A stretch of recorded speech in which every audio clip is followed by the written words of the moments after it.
This week, the road more traveled heads to St. Louis, Missouri.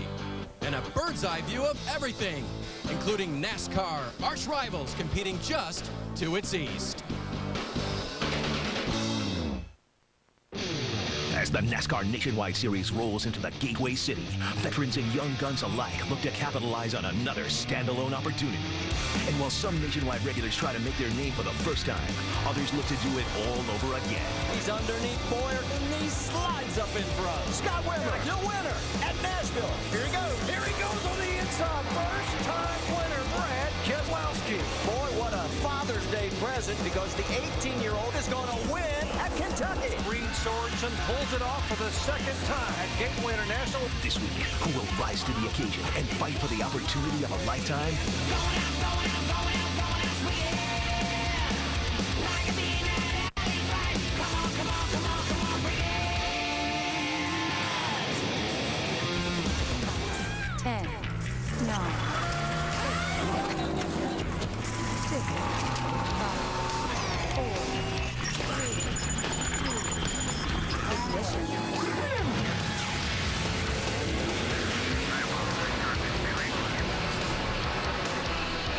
ESPN, the worldwide leader in sports, welcomes you to Madison, Illinois, the Gateway International Raceway, on a perfect night for racing just across the river from St. Louis.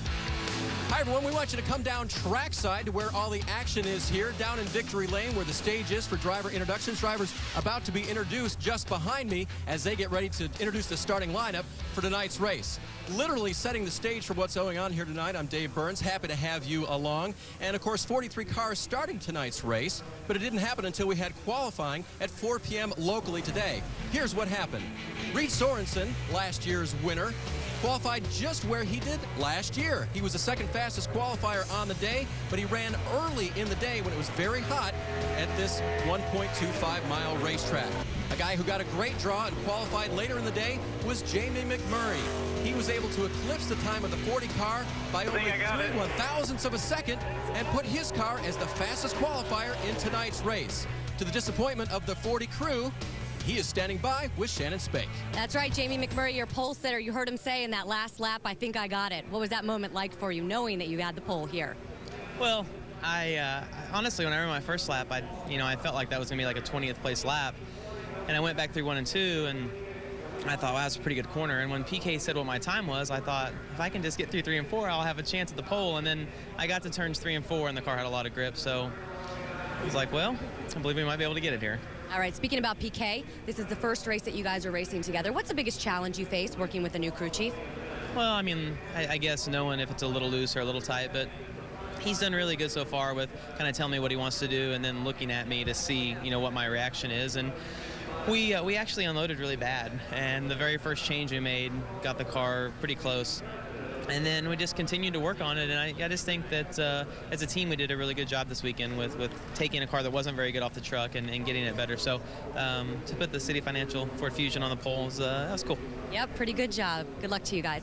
Now, after a 3-week hiatus, Joey Logano is back behind the wheel of the number 20 car here this weekend. He has just 4 nationwide starts, but he's already building an impressive resume. And certainly all eyes will be on the driver that is known as Sliced Bread.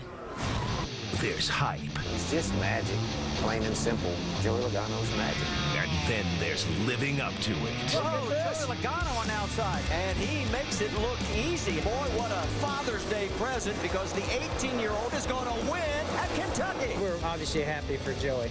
We would like to get him in some Cup stuff towards the end of the year. Where we are right now with Tony, it's kind of hard to predict the future. Very proud today to announce that myself and the Haas CNC team have merged. I'm now formed Stewart Haas Racing. Despite a past champion moving on, Joe Gibbs Racing's future still looks bright in 18-year-old Joey Logano. And joining me now is Joey Logano, and we just saw a piece there documenting the way your season's gone. Joe Gibbs singing your praises and talking about last week's announcement with Tony Stewart. How's that affect your future? Not a whole bunch, to be honest with you. I'm here for the same reason, and that's winning races in the GameStop Toyota. That's what we're here for tonight. We got a good starting position. Hopefully get through a few laps and see where our car's at and start racing from there. It's been a few weeks since you've been behind the wheel. I know there's not any rust, but how about some anxiousness? How excited are you to get back behind the wheel? I'm way excited. I told you when I was in a bad mood the last 3 weeks, I promise you that.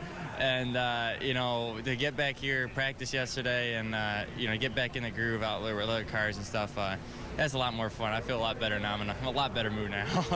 Well, Dave, Joey Logano might be only making his 5th start, but already he's a favorite. Thanks, Mike. Well, this week it was announced that our friend and broadcast partner Brad Doherty would be joining a new operation as part owner to be called JTG Doherty Racing. And that, of course, includes a guy standing with me, Marcus Ambrose, who drives for the former JTG, I guess now. You've already started your Cup career. You will begin full-time next year as a part of that. So how excited are you to have Brad on board? Well, it's just great to get the announcement out there. Having Brad on board is just fantastic. It's going to mean a longer word to spell when we do our press releases, but you know, having Brad in our team gives us instant credibility. He's just a great fan of the sport, and he's going to really hopefully get us right in there to the boardrooms of big companies and represent us with pride. You know, we're so excited about next year. We've got a lot of great things to unravel over the next 3 or 4 months, and I'm just pleased to be part of it. Hopefully it'll be a nationwide win as well, because that is still on his docket yet to do. That's something the guy standing by with Shannon has already done. Well, that's right. Reed Sorensen, 2 wins here. Now Chip Ganassi Racing got its 100th win last weekend. What would it mean for you to get number 101 here tonight? Well, it would be pretty cool. You know, just happy to be here and get the chance to have some fun tonight. It should be a pretty good race, and just talking to Jamie and Clint here, and you know, everybody thinks their cars are about the same. So once we get out there, we'll kind of figure out who's got the edge over somebody. But you know, last year we had a really good car at night, and when we got cooler, our car got even better. So we're starting a little bit later this year, which may be to our advantage. I don't know yet, but just happy to be here. All the Fastenal guys did a great job on the car, and it should be fun. I'm looking forward to it. And crew chief Brad Parrott said, "We're not here to finish second. We're here to win." Dave? That should be fun to watch, Shannon. Coming up on the countdown, Joe Gibbs Racing and Toyota have been unbelievable. Should NASCAR do anything about it? Our experts will weigh in. And Mike Wallace, hometown favorite, he tours the dirt, the pavement, and the turf of St. Louis, and he takes you with him. Now, most of us arrived at this racetrack this weekend by car. Not Carl, when Countdown continues. I think it was a strategy on Toyota's part to come in the sport and gain respect. I think Gibbs' relationship with Toyota and their own power, their own people, have built what they have. So if someone else would have built that, they could have done it too. You've taken somebody that gained all their knowledge, teamed it up with somebody that already had a tremendous amount of knowledge, and created something that is better than everybody else's. Now, as far as saying, can our Dodges catch up in the Nationwide Series? I don't know if we can. When it's not just one guy, you know, it's everybody that gets in it wins, you know, it's frustrating. Gibbs did nothing wrong. They just stepped up and did everything right. It's up to us to beat them. I know it's been said, hey, you know, put a monkey in there, they could do it. Let me just say, we have some very gifted and highly trained monkeys. So just keep that in mind. That's easier said than done. Because if the monkey could still do it, I'd still be driving. Well, I get frustrated with just give our guys some credit. You know, that's the biggest thing. Give them some credit. They're doing a good job. You know, don't just keep yanking at them and saying anybody could do it, because that's not the case. Take a look at some of the numbers being generated by Joe Gibbs Racing this year in the NASCAR Nationwide Series. 13 wins among its several drivers. They've led nearly half of all the laps run of the track. An average finish of 8.4. That is pretty darn good no matter who you are. And they've done it in the Toyotas. Now, David Stremme is one of the drivers who campaigns a Chevrolet in this series, and he joins us now. David, full props to JGR for what they've done, or do you have to pull that back a little bit because they're in Toyotas? Well, I think Toyota added to their program. People tend to forget, you know, a couple of years ago, the 21 team was very strong. And then that group kind of got split up a little bit. So the 20 team at JGR has been together. Obviously, they have really good drivers in there, and I think Toyota just boosts their program. You look at RWI and what we've been able to do with just starting a second team, and we're in the top 10 in owner points. These things just don't happen overnight. They got to take time and build together, and I'm really proud of what everybody's done at Rusty or Rusty's Place and Atrius and everybody that's behind us. Because it takes a lot to get going, and hopefully we can get back in the swing of things tonight. Here lately we haven't been hitting on all 8, but I think we got a pretty good car tonight. Let me have you work on that a little bit more. Good enough to win today and run with the Toyotas, you think? Well, I think the thing is you got to have everything line up perfect. Last week we had some issues on pit stops. They tended to that this week. But tonight there's probably 5 or 6 guys that can win, and I think that shows how tough the Nationwide Series is. I mean, you got Jamie that's come in. Reed's run really good here, and then you have the normal guys like Clint and everybody else. So it's going to be tough. We're going to be on top of our game, but I feel very good about my guys and what they've been able to do this week. All right, we'll keep our eye on the 64 of David Stremme. Now, as far as doing anything with or about Toyota, should NASCAR, should it not? How about some more opinions on that? Let's go up to the booth, talk with Andy Petrie, Dale Jarrett, and our Dr. Jerry Punch.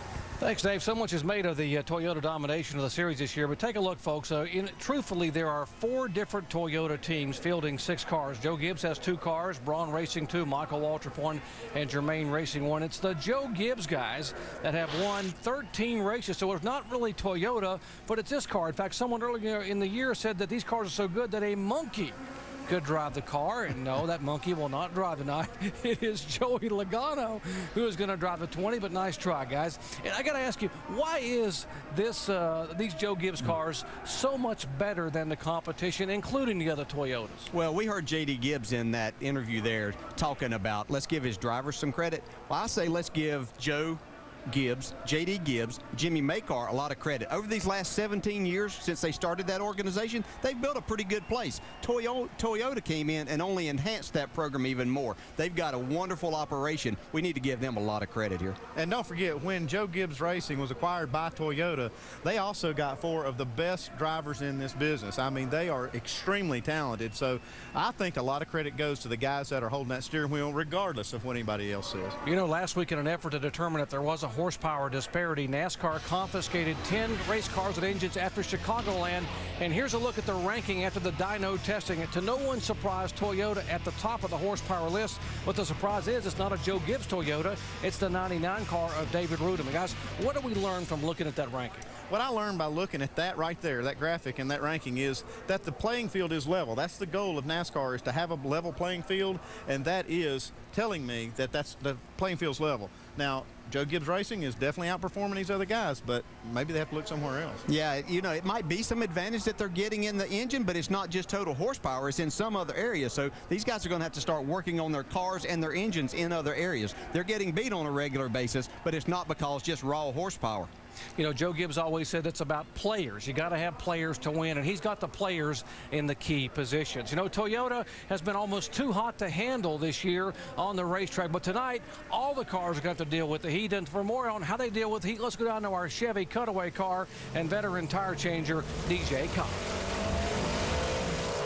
Thanks, Doc. Crew chiefs are going to really be paying a lot of attention tonight to the brake duct temperatures. And the way they're going to control that temperature is with the brake duct opening. Now, for qualifying, they had this brake opening fully taped off for downforce. And crew chiefs definitely want that, but it's a trade-off. They need to be around to the end of the race, so they need to take all the tape off the front of that thing to make sure they don't have a brake failure, allowing as much air as they possibly can to get through that, to travel down these hoses into the spindle duct that encases the rotor. Now, that ultimately will help try to keep everything cool down inside there. Now, if the temperatures do get too hot, then that's when the problem is. And this is definitely what happened here. The bead actually got so hot inside that wheel that it came apart and ended up making this tire go down. I can promise you one thing. The guy that was running this tire definitely had a close encounter with the wall. Doc? Thanks, DJ. We're looking forward to your input throughout the night, keeping us abreast of what's happening. Folks, the heat is on. The summer sizzle here in St. Louis is on. And, of course, these drivers know in anticipation of what might happen tonight. Could it be their night? Could it be Stephen Wallace's chance to get a first-time win here in his mom and dad's hometown? What about David Reagan, last year's Rookie of the Year? Could he go to victory lane? When we come back, we'll have a former local boy give us a tour of his hometown.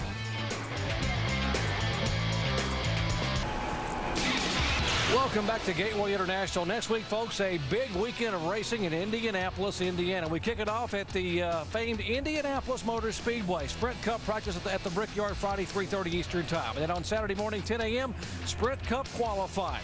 Then we go over to O'Reilly Raceway Park for final practice, Saturday, 12:30.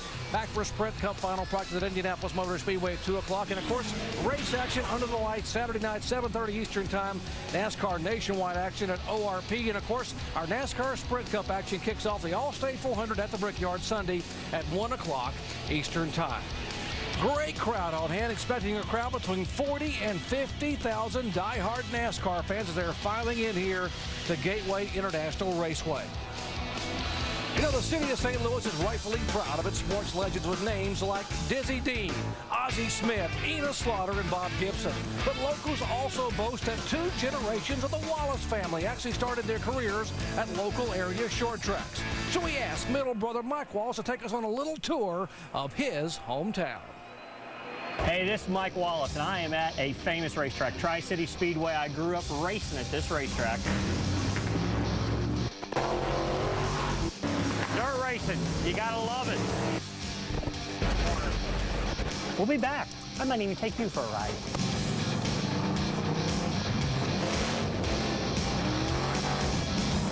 How about that for a ride? That was awesome, wasn't it? Here we are, Anheuser-Busch Incorporated. You talking about a world-famous place.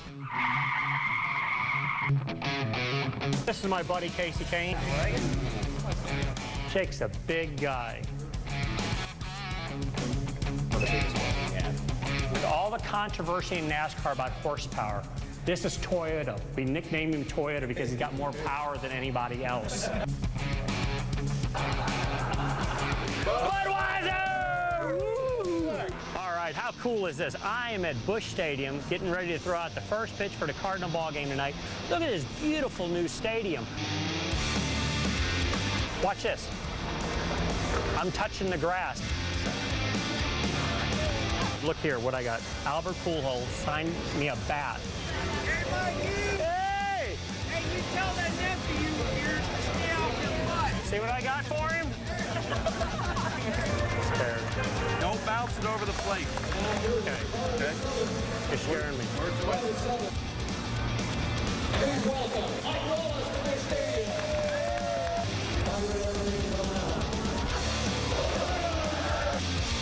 All right. Can you believe that? Look at it. I did not bounce the ball at Busch Stadium, but what an incredible day this has been. All right, well, here with the very busy Mike Wallace. What a week for you. Now, as we're doing this ride around here in the truck, we're just now passing the start-finish line. How many times have you envisioned yourself going over that start-finish line and taking the checkered flag here at St. Louis? Well, it would just be a great honor for us. You know, I ran second here a couple years ago to Reed Sorensen. He'd won, and at the same time, that was the year they honored our family with the Wallace Family Tribute 250, named the grandstands in our honor. I grew up racing Tri-City Speedway about 10 miles north of here and won a lot of races. Won 14 weeks in a row at that racetrack at one time. And coming back to this racetrack would be a great honor to win and be the first one across the finish line. And if I can't do it, hopefully Kenny can get it done because it means a lot to both of us. All right, we saw how busy your week was. What was the most exciting thing that you did this week? Well, I think it's a combination of is that I got to throw the first pitch out of the Cardinal ball game, and I had my son Matt with me for the whole weekend. But here's probably the most exciting thing of the weekend. The bat that we saw in the piece. This is a bat that Albert Pujols signed for us before the first game, and I mean, you know, he's a Hall of Famer and went way out of his way to do it all. And Matt's got his hat signed by him, got a set of batting gloves, and he was just incredibly cool. And, you know, understanding professional sports is a big thing, and having somebody take that much time and give you such a nice momentum and not asking for it was really cool. So, Albert, thank you very much. Really appreciate it, and all the St. Louis Cardinals for everything that happened. And they did take my coaching advice, and they won that night. So they said they'd invite me back. Well, Mike Wallace is looking to be the first Wallace to win here tonight at Gateway. Mike? And Shannon, we're with the point leader right now, Clint Boyer, who has a 183-point advantage with 20 races already in the books. How comfortable is that for you? Not near enough. I'd like to see it a lot more, but you know, you got to play the cards you're dealt. But so far, so good for the BB&T Chevrolet. Dan and all the guys in his car have been doing such a good job of bringing me good cars week in and week out. And we're racing smart. I mean, we know what we're up against. We haven't got the wins that we want, but you know, we are leading in points, and that's the light at the end of the tunnel. So hopefully a good run here. We'll get a little more pad. Speaking of the car, I spoke with Dan Daringhoff earlier this week, and he said the concentration was really on the front springs. How's the car reacted to that package? Yeah, I'm good. You know, I mean, Dan, we worked a little bit on that. You know, changed right front spring a little bit and tried to get the car down to attitude a little bit more, and it accepted it good. It's just kind of, you know, as it goes into the night and we run through this race, it keeps getting tighter and tighter. You got to keep that in the back of your mind. I was here a couple years ago, fast in practice, and was way too tight in a race. Hopefully we learn from our mistakes. Well, Doc, Clint Boyer rolls off fifth, looking for his second win this year. Mikey has led the points since March in the national race, and the margin is the closest in 3 years in NASCAR Nationwide Series. You mentioned 183 points. It was over 200 points a week ago. Look at some of the movers in the middle there. Rudeman up a spot. How about Kyle Busch up 2 more spots there after that win at Chicagoland last week there. Great top 10 in the points. Clint Boyer trying to hold on to get his first NASCAR Nationwide Series championship.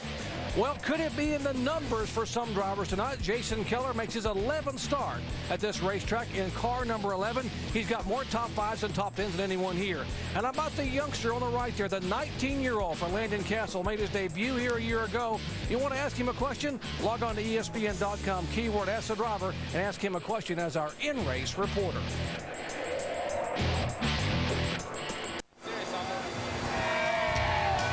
Welcome back to Countdown here at the Gateway International Raceway. Hey, that is a long way to come. Came from Iraq to see NASCAR on ESPN2, and we surely do appreciate that. You know, Carl Edwards came back to his home state a few days early, home cooking, friends and family. He also came back to do this. All right, Carl Edwards here in Columbia, Missouri. We're headed to Gateway this week. Watching you when Kyle Busch won, you finished second. And today we're headed to Washington, Missouri. Every town we go to always has something cool to offer. So here stands the St. Louis Arch. We made it here. It's been good. We made it to the racetrack. And an extended version of that little trip can be seen next week during our Countdown show before we race at O'Reilly Raceway Park with Carl. Okay. How many miles? How many bottles of water? How much fun? 215 miles, and my legs and other parts of my body hurt real bad still, so we really had a good time. I mean, I've got a great group of friends that went with me, and it was just really cool. You know, it's cool to be here, have so much support, and it's really fun to get to see a little bit of the state. You qualified the car third. How good will it be in the race? I think it's going to be really good. We've got about 650 Save-A-Lot employees up there. The CEO's sitting up there. We saw him this week. We actually let us wash off in the fountain at the headquarters of Save-A-Lot, which will be... Is that safe? He said it would be fine. They had to disinfect it afterwards. But we're having a good time, and I think our car is good enough to do something tonight. All right, nothing like some fast race cars and seeing a bunch of guys coming down the pike on bicycles. Carl, as we mentioned, will go off third tonight. He goes to rejoin his crew. They're all by their cars right now, getting ready for pre-race ceremonies. Everybody getting ready. You see Carl's car right here, one of the Roush Fenway Racing cars up front. Of course, Reed Sorensen's car up here as well. And, of course, Jamie McMurray as well in 17 car up on the pole. So Roush Fenway hoping to do what they have come to do here tonight, which is win and show those Toyotas and everybody else that they can continue to compete in the NASCAR Nationwide Series. Well, moving closer to the green flag now, let's get down trackside for pre-race ceremonies that begin with a special tribute.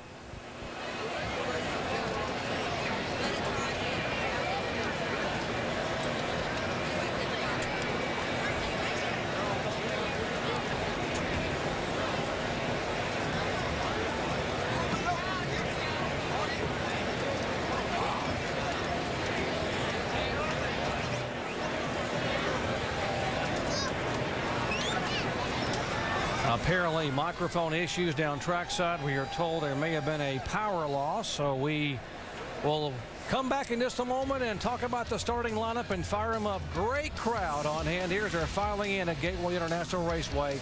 Back in just a moment.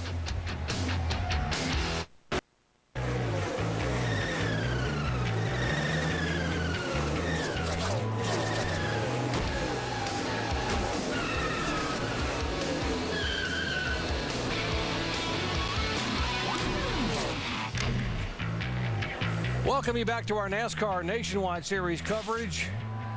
The Gateway International Raceway, 12th consecutive year that NASCAR has come here just across the mighty Mississippi from downtown St. Louis. We're actually in Madison, Illinois. 43 cars lined up. And, of course, up front, Jamie McMurray in the Roush Fenway Ford. Now let's go down trackside for the invocation and pre-race ceremonies.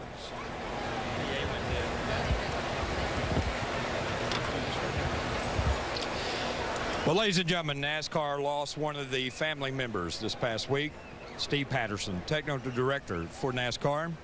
Steve led many of NASCAR's safety initiatives, including the development and the installation of safer barriers.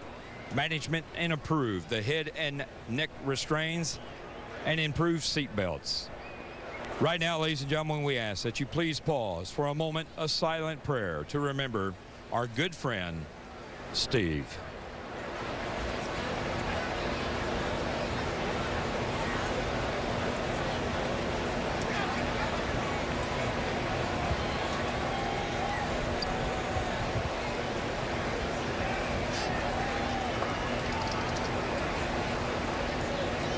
Father, we know that your hand is upon us tonight, and we're grateful for your love and all that you provide for us.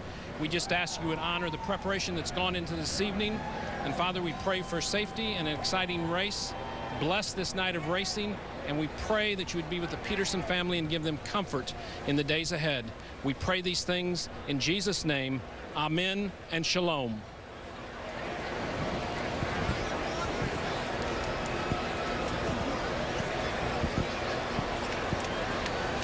Oh, say, can you see by the dawn's early light what so proudly we hailed at the twilight's last gleaming, whose broad stripes and bright stars through the perilous fight and the ramparts we watched were so gallantly streaming, and the rocket's red glare, the bombs bursting in air, gave proof through the night that our flag was still there. Oh, say, does that star-spangled banner yet wave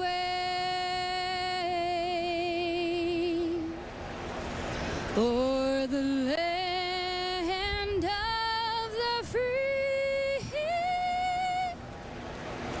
and the home of the brave?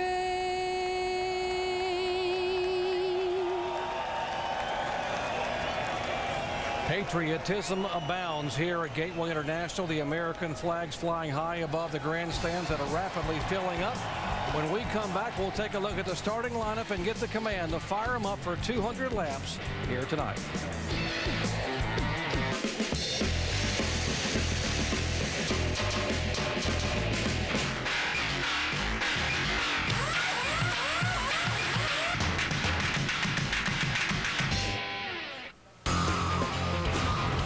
Welcome you back here where the summer sizzle is in full swing here in the St. Louis area, but it's a very comfortable night weather-wise after the track temperatures were over 135 degrees today. It is down to about 87 as opposed to the mid-90s. Very comfortable. Great night for racing here at Gateway International Raceway. You know, over the years, this track named Gateway International has provided a gateway to success for a lot of drivers. In fact, those 5 drivers there have used wins here as their gateway to becoming a NASCAR Nationwide Series champion. For more on what this night can mean to some other drivers, let's go down trackside to Shannon Spake. Well, Doc, Brad Keselowski's certainly been on a roll the past few months. 8 consecutive top 10 finishes, and he's moved into second in the point standings. But if he wants to win the championship, he needs a little, quote, help from points leader Clint Boyer. Now, this is only Keselowski's second start here at Gateway. However, his crew chief, Tony Yeary Sr., won here at this track in back-to-back races with Dale Earnhardt Jr. 98-99. And according to Brad Keselowski, that is a huge advantage for him this evening. Mike? Well, Shannon, Stephen Wallace may have been raised in North Carolina, but his family tree is deeply rooted here in the St. Louis area. And because of that, if he were to get his first win here, it would not only be special for him, but special for the entire Gateway crowd. No Wallace member of the family has ever won here at this racetrack, but believe me, they want to. Mike Wallace has said there's more pressure on him here than any other racetrack. Stephen Wallace feels the exact same way. As for his chances, he says the car is very good. In comparison to other cars he's had this year, he says says this may be the best car he's had on all of 2008. And as far as expectations go, he says anything less than a top 5 finish tonight would be a complete disappointment, Dave. Mike, this is an interesting weekend. It's what we call a standalone race, but there's no cup race on the other side. So where's everybody? Well, kind of on vacation. That means competition is a little different this weekend. And crew chief Jerry Baxter for David Ruderman said this week that he kind of likes the standalone races because the competition might be a little bit easier for us to handle. Still looking for that first win in 2008.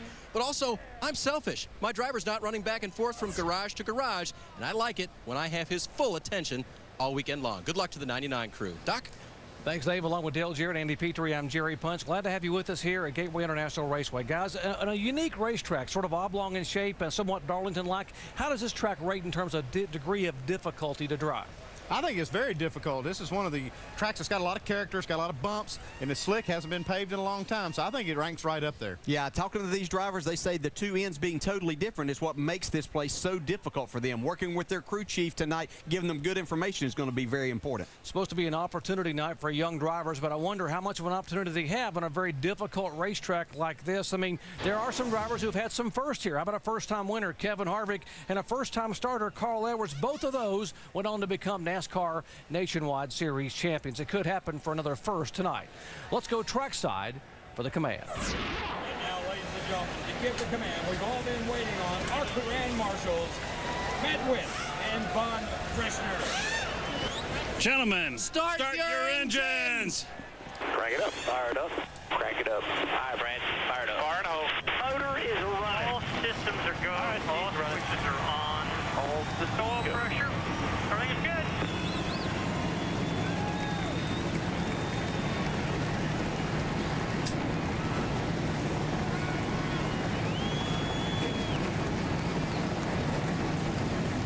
Engines have fired, and could this be the night we celebrate another first-time winner? And could it be a 19-year-old from Cedar Rapids, Iowa? This guy, Landon Castle, what's he thinking right now? We're going to find out when we come back. He's our in-race reporter.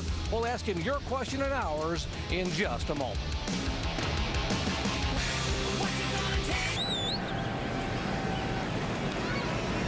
Welcome back to Gateway International Raceway here in Madison, Illinois. Let's take a look at our starting grid. 32-year-old Joplin, Missouri native Jamie McMurray became the 12th different pole winner in 2008. Fourth pole for Roush Fenway Racing and Ford.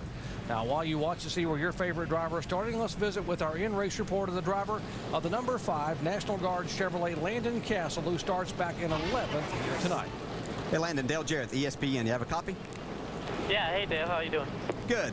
Hey, Landon, we've watched your progress over this last year. What is it going to take for you to get that first nationwide win, and could that happen tonight?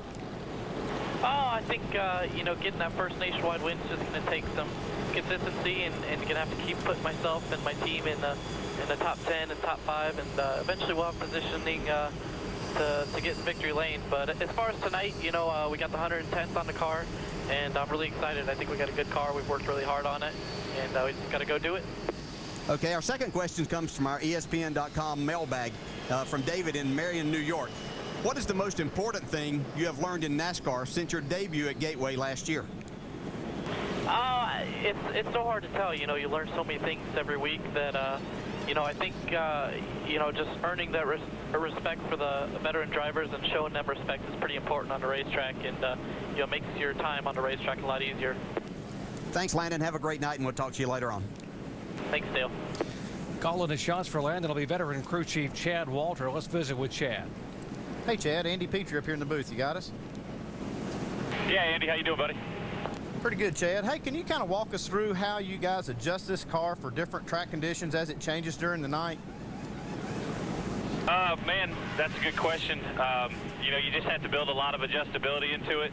You have to, you know, put some situations in practice that the driver can feel out those adjustments if you get time, you know, around a wedge out, a track bar up or down, maybe even an air pressure adjustment that might help the driver as the track changes, as the sun's gone down and we get some rubber laid down on the track. Speaking of driver, how much do you coach your young driver down there on the pit box, or do you let him do his thing? You know, the coaching's really over. He's done an incredible job the last 6-7 races he's been in the race car. He's just run a lot of laps, and he's getting better and better and smarter. His feedback's getting a lot better, and it's really making it easy for us to adjust on this National Guard 110th Combat Support Brigade Chevy Junior Motorsports. Thanks a lot, Chad. Thanks for letting us ride with you, and you guys have a good race.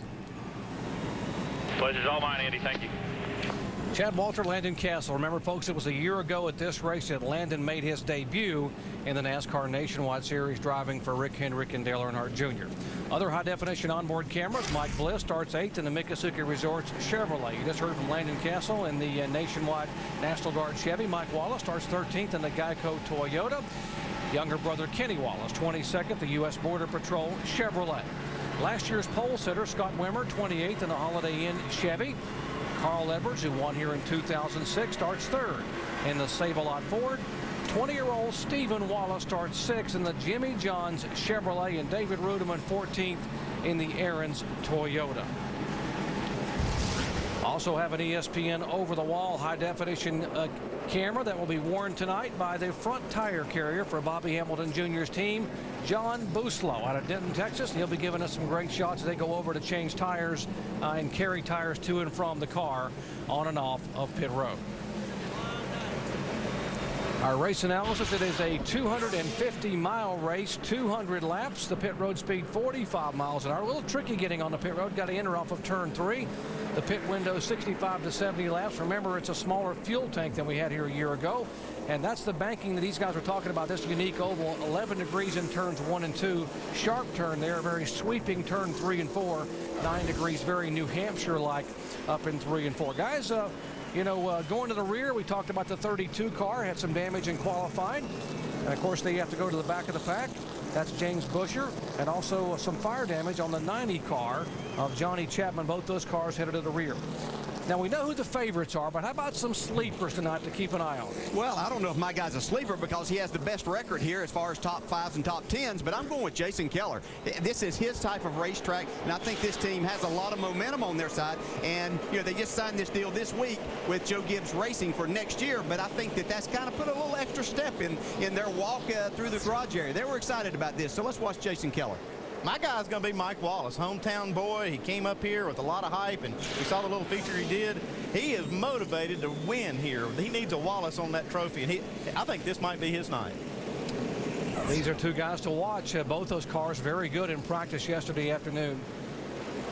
And, of course, the reason we're in a bit of a delay here is because of the power failure that you heard when we were trying to do the trackside festivities. The power went out. And now they have been able to get the track lights. Still, a few of the track lights have not yet come back on. And so they are now going to go ahead, and they got most of the lights back on. And now the drivers say it's okay. NASCAR says it's okay. So they're going to come to the green flag this time. And by the way, they're going to use flagmen in the corner. See the flagmen in the corner because some of the caution lights are not operational. Those are positioned there to be able to wave the yellow flag to be able to let the drivers know if there is caution on the racetrack. And they're working to get all the lights back functioning here as soon as possible. Glad to have you with us on a summer night here in the St. Louis area. It was a scorcher of a day, turned into a beautiful evening for NASCAR Nationwide Series action. Expecting a crowd of over 40,000.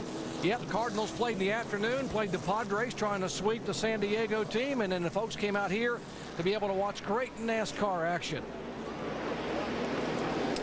As they give him the signal, 1 to go, let's check in on pit road with Shannon Space. Well, Doc, as you just documented, the lights down here are off. So what the crews are going to do to go over the wall, they're going to use these glasses so that they can actually see what they're working on. One other way that they're going to work on it is this helmet also has a light on it. Not very fashionable, but certainly will do the job down here on pit road. And I do want you to just take a look. All of the lights down here on pit road are still out on this end of pit road. So it's going to make it very difficult for these guys when they go over the wall. Thank you, Shannon. Andy, tire changer, crew chief over the years. You've been there. How difficult is it? It's very difficult. You can't see inside those wheels when you have the lights, when half of them are out. So those little flashlights on the head, that's kind of cool. I guarantee that helps some. Yeah, I'll guarantee you. I bet some of these other drivers were probably thinking if there's going to be a power outage, it could have been in some of those Toyotas. They were looking for a little help there, but that's not what we have here. They could borrow some from those guys. And the scoring pylon is out of the infield. A lot of power outage there in the infield, and that's why it's dark. I wonder if the drivers will have problems being able to see the signs on pit road as they come down pit road. Remember, the pit road speed is only 45 miles per hour. Front row, up front, how about Jamie McMurray, the Joplin Jet. He's a Missouri driver, making only his 5th start of the year, and gets his first pole in quite a while, becoming the 12th different pole winner in 2008. Beside him, the guy who won from the outside front row back in 2005 and 2007, Reed Sorensen in the Dodge. Glad to have you with us. Here they come out of turn 4 as the fans are on their feet, and we are set for NASCAR racing here at Gateway International Speedway.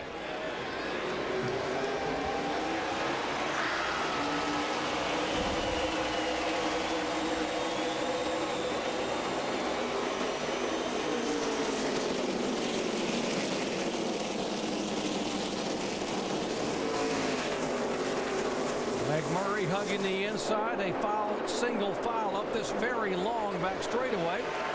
Carl Edwards looking for a move inside of Joey Logano. We're going to see a lot of jockeying for position to try to get to the bottom of this racetrack. That's the fastest way around the part of the racetrack that has the most grip. So these guys are going to try to get there as quickly as they possibly can. They're hoping to hear a spotter key that mic and say you're clear low. Yeah, so Joey Logano in the upper groove, and he kind of forced his way in line right there behind Carl Edwards. And there's a lot of give and take early in the race. These guys are not going to want to wreck each other. They'll give that guy that little extra 6 inches at this point of the race. Yeah, you have to kind of know who you're racing, and obviously that was Clint Boyer, our points leader, that he pulled in front. Clint didn't want to create a situation or a bad situation for himself or Joey Logano at this time. Remember, Joey Logano has never been here, making only his 5th start, surrounded by a lot of experience. Carl Edwards in front, Clint Boyer behind, and back Clint Boyer almost on the inside. That outside groove looked pretty good off turn 4, at least for Joey Logano. He's making it work right now. Jason Keller making a move back to the left side of your screen. The 11 car making a move. You see Jason, the guy you picked, DJ, as a sleeper. He and Mike Bliss trying to get underneath. Oh, Stephen Wallace bounces it off the concrete coming off the corner. Yeah, he made a pretty good lick into that wall right there. That's going to cause some damage to that suspension and probably knock something out of line. Yeah, and that's one of the problems of getting up. You have low air pressures, and the track doesn't have a lot of grip up there. You have to really be careful. You want to race hard, trying to get yourself down to the bottom, but you really have to be careful. Steven had qualified 6 and was running 6 and just trying to hold off, and the car just bounced off the concrete, now in jeopardy of losing about 3 or 4 more spots, but got to believe significant damage on the right side of that car. There were 3 wide getting down into turn 1. Something had to give, and it looked like it was David Reagan.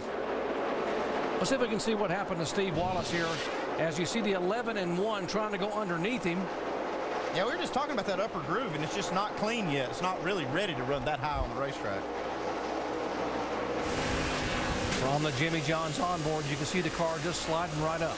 Yeah, you get up there, and again, like Andy said, that part of the track isn't cleaned off. There's not enough people running up there yet. Not really any rubber, because that's not where they wanted to get up during practice here. So it's going to take a little bit of time. Well, it'll be interesting to see how much it's affected his car as we move on through the race. Saw some side-by-side action. The 1 car, top of your screen, has now been able to go by Jason Leffler. By the way, Mike Bliss in the 1. He was the fastest car in the night practice session last night. Yeah, a lot of people pointed to him, Andy, that he might be the guy to beat. They've got a new package that they have not run. This is a car that they haven't run this year, and they have pretty high hopes. And actually for qualifying, they thought they had a shot, but the car was just way too loose. And I think that's going to transfer over and really help these guys tonight, because the track does get so much tighter as the night progresses. This is really probably going to play into his favor. David Strimmy, the 64 car, made the move, made the high swing underneath the 11 car. Now Leffler, I should say, Jason Keller trying to get back right in front of Jason Leffler. Yeah, you got a couple of Jasons right there. Kind of hard to keep these guys separated, especially when they're running right together. And boy, Jason Keller getting his car a little fishtail off the corner. Yeah, you saw him cross back over there as David Strimmy passed him, but he really wasn't trying to go back by Strimmy or create anything there. He was just trying to protect that inside position that Jason Leffler now is going to take away anyway. Early laps here of 200 at Gateway International Raceway. Talk about the opportunity evening for young drivers. There's an opportunity for drivers who haven't been to Victory Lane in a while. Stephen Wallace hasn't won yet in the series. David Rudiman hasn't won since the end of last year, but ran this race really well a year ago. Yeah, and they've had 4 or 5 good races, and they're just really trying to put a whole race together. David Rudiman and his team trying to get to Victory Lane.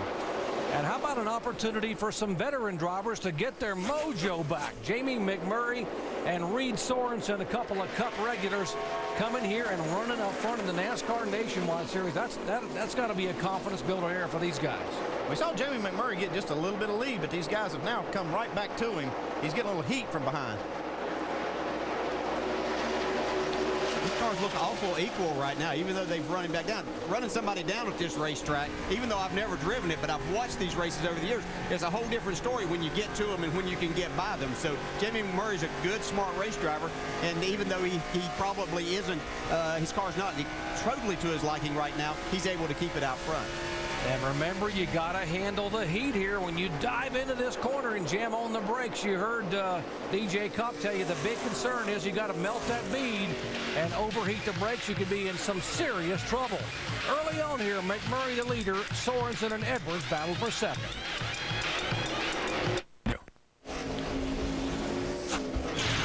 Big weekend of motorsports for you coming up. NHRA Race Day on ESPN2 tomorrow, 11 a.m. Eastern Time. How about some IndyCar action? The Honda IndyCar Grand Prix in Mid-Ohio tomorrow, 1:30 Eastern, over on ABC. NHRA Shucks Auto Supply Nationals Finals tomorrow night at 9 o'clock Eastern Time. And folks, don't miss Tuesday, 7 Eastern Time, Dale Jr. Shifting Gears on ESPN. They're not shifting gears or shuffling up front quite yet here, but Carl Edwards, giving his teammate Jamie McMurray all he can handle a couple laps ago, nearly made the pass. Now has backed off and settled in just a little bit. DJ, let's talk about the lines these guys take into corners and how that impacts how much heat we see in the brakes. Yeah, there's a couple of different ways, and we'll watch Jamie McMurray go down into turn one right here. Carl Edwards right behind him. We'll see Jamie turn in just a little bit earlier. You see Carl stay out. That time it wasn't much of a difference, but we saw him a lap ago. But that means that with Jamie driving straighter in, he's probably going to be on the brake just a little bit harder. And typically then we're going to see a little more brake heat in that 17 car. It's amazing to me how close these lap times are and how much different the brake rotors are looking. You know, this 17 car is still out front, but he might have a couple of issues there, Mike. Yeah, and he just came over the radio and said his oil pressure light has come on, so that may be of some concern. You guys could probably comment on that. Oil pressure light? Yeah, that's kind of alarming. I know crew chief doesn't want to hear that because without oil pressure, you're not going to run very long. And I'm not sure that he doesn't have oil pressure here. That could be a malfunctioning gauge or a light. Most of the time, I think that it's probably set at where when it gets down to a certain level, that's when the light comes on. So he's probably not totally out of it, but it is a warning sign, obviously. Here's the 5 car. That's Landon Castle. We told you, look at the brakes glowing there in the left front.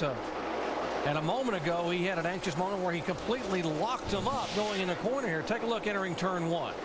You don't think these guys are hard on the brakes getting in the corner? Look at that right there. He was sliding that left front trying to get her woed down. Well, here's the best part, though, for some of these drivers who may be having some brake issues, and maybe Jamie McMurray, we're being told that NASCAR may have a competition yellow at lap 20, and the reason would be because of the rain today on the racetrack and no practice, and the fact that they've had some power issues here to give some of these cruising guys a chance to be able to get the lights back on pit road. Power is back on now here in the tower, and the lights are actually coming back on along pit road. You see Landon Castle make the pass there on Jason Keller, and it looks like he's calmed down a little bit here and made a nice smooth pass there, and it looks like to have a pretty fast race car. We saw that smoke come out of that left front. The one thing you worry about when you see that is whether it puts a flat spot on that tire. Now, if you do that, the driver would normally feel a vibration in that if it's bad enough to cause a problem. Back up front, Jamie McMurray has been the only leader thus far. He has led all 18 laps from his car number 17, the Roush Fenway Ford, making only his 5th start of the year. Now, he'll be in this car for much of the remainder of the season. Matt Kenseth will only be in it for once or twice more here, and it'll be mostly Jamie McMurray. And certainly he's making the best of a few opportunities. I've watched him run these last couple of laps, and he's really had that car going around the bottom of the racetrack even better. It looks like the air pressure's gotten to the point that that's what he's really looking for in his car. These drivers have been made aware that the yellow flag should be coming out next time by. We're watching to see if NASCAR flagman Kevin Mossing, yes he does, he's waving the yellow flag. Yellow's out. As they complete lap 20, and they will slow him down and allow him to come on to pit road at 45 miles an hour. As a crew member, you got to applaud this for NASCAR. They did it for a lot of reasons, but safety is one of the priorities. Yeah, I mean, they just don't want to cause any problems down on pit road. Kind of let these guys get a little bit of a reset, and they don't have any power on their pit boxes, and you don't think that's a big deal, but they don't really have any access to any timing and scoring information, and you can't really tell where you're running. It's kind of a confusing thing when you lose power down there. Yeah. What do you think these guys are going to do here with this, though? I don't know how long they've been made aware that that's what's going to happen, but are they going to change tires at this point in time since they have a limited amount here? I think they will, just to try to make those adjustments, and the cars are probably not exactly like they want them. And to make an adjustment, normally you have to put 4 tires on it because you're going to change air pressures, you're going to do some other things, and you'll see these guys on pit road here. Sort of like turning back the clock, Andy. We heard they're going to have to use walkie-talkies completely and some old signboard language, holding up the signboards. That's like back in the day when we first started. It's not going to go back quite that far. I think they're going to be fine. You'll see these guys come down pit road, adjust on the cars, and probably some guys will take an opportunity to do a little strategy maybe. Some of the guys running to the back. With only 20 laps on their tires, it'd be a perfect opportunity if 2 tires were going to work here to find out if that were the situation and get those 2 tires right now. Because that 32 car, James Busher, had a problem in qualifying. They fixed his car. He hit the wall. They fixed it. He's made up quite a few spots. He's made up like 18 spots since the green flag. Remember, you enter pit road off of turn 3 there. They come onto the pit access road. The pits will be open this time. It is 45 miles an hour down pit road here to keep the speed down. And so as they come around following Jamie McMurray, we'll go down to our Castrol GTX triple pits first. Here's Shannon Spain. Well, Doc, Jason Leffler started this race 12th. He's moved up to 7th right now. They are going to take 4 scuffed tires, some Sunoco fuel, make a small air pressure adjustment. He's saying the car is just starting to tighten up just a little bit. Dave. The 60 team discussed whether or not to pit. Carl said it's up to you. He said do whatever it takes to win, Drew. He said we're going to give up spots, but I want to come in and put 4 tires on the car and not play track position right now. Mike? Other than the oil pressure light, there's very little concern in the Jamie McMurray camp. They're going to make a very slight air pressure adjustment on the right front tire, only 0.2 of a pound. They're going to also make a 4-tire change and take on a full load of Sunoco race fuel. Cramped conditions, and old Joey Logano just getting out in front of Reed Sorensen, who had to use the brake pedal. Logano, by virtue of that move, gains 3 spots. Sorensen up a spot, Rudeman up 4. And, of course, Scott Wimmer, who started back in 28th position, has gained 13 positions, will be the 6th car off of pit road. Well, let's go over the wall with the front tire carrier for Bobby Hamilton Jr., Don Buslow. All right, here we go. Whoa, close. 5 lug nuts. Pull tire. Get the fresh tire on. Get next tire to the wall. Get my tire. Wait for the jack, man. Get ready for the index. Pull tire. Index. Scrub the grill screen. And we're off. Let's go. Let's go. Great job, John. That's how it's done. You don't think these guys earned their money over there? That's how close it was when he knelt down and the car was just inches behind him coming down at 45 miles an hour. Welcome back to the Missouri-Illinois Dodge Dealers 250 here at Gateway International Raceway in Madison, Illinois. Yeah, by the way, that is a Dodge leading the race here with Morgan Shepherd. Issues in the pits with the 38 car, Jason Leffler. I'll show you what happened here. Watch the jack. The jackman coming around the car can't get the jack underneath. The tire pressures are so low that the jack stop was too low for the jack to actually clear. So these guys have to get this done and try to figure out a way now for the rest of the race to be able to get that jack underneath the car.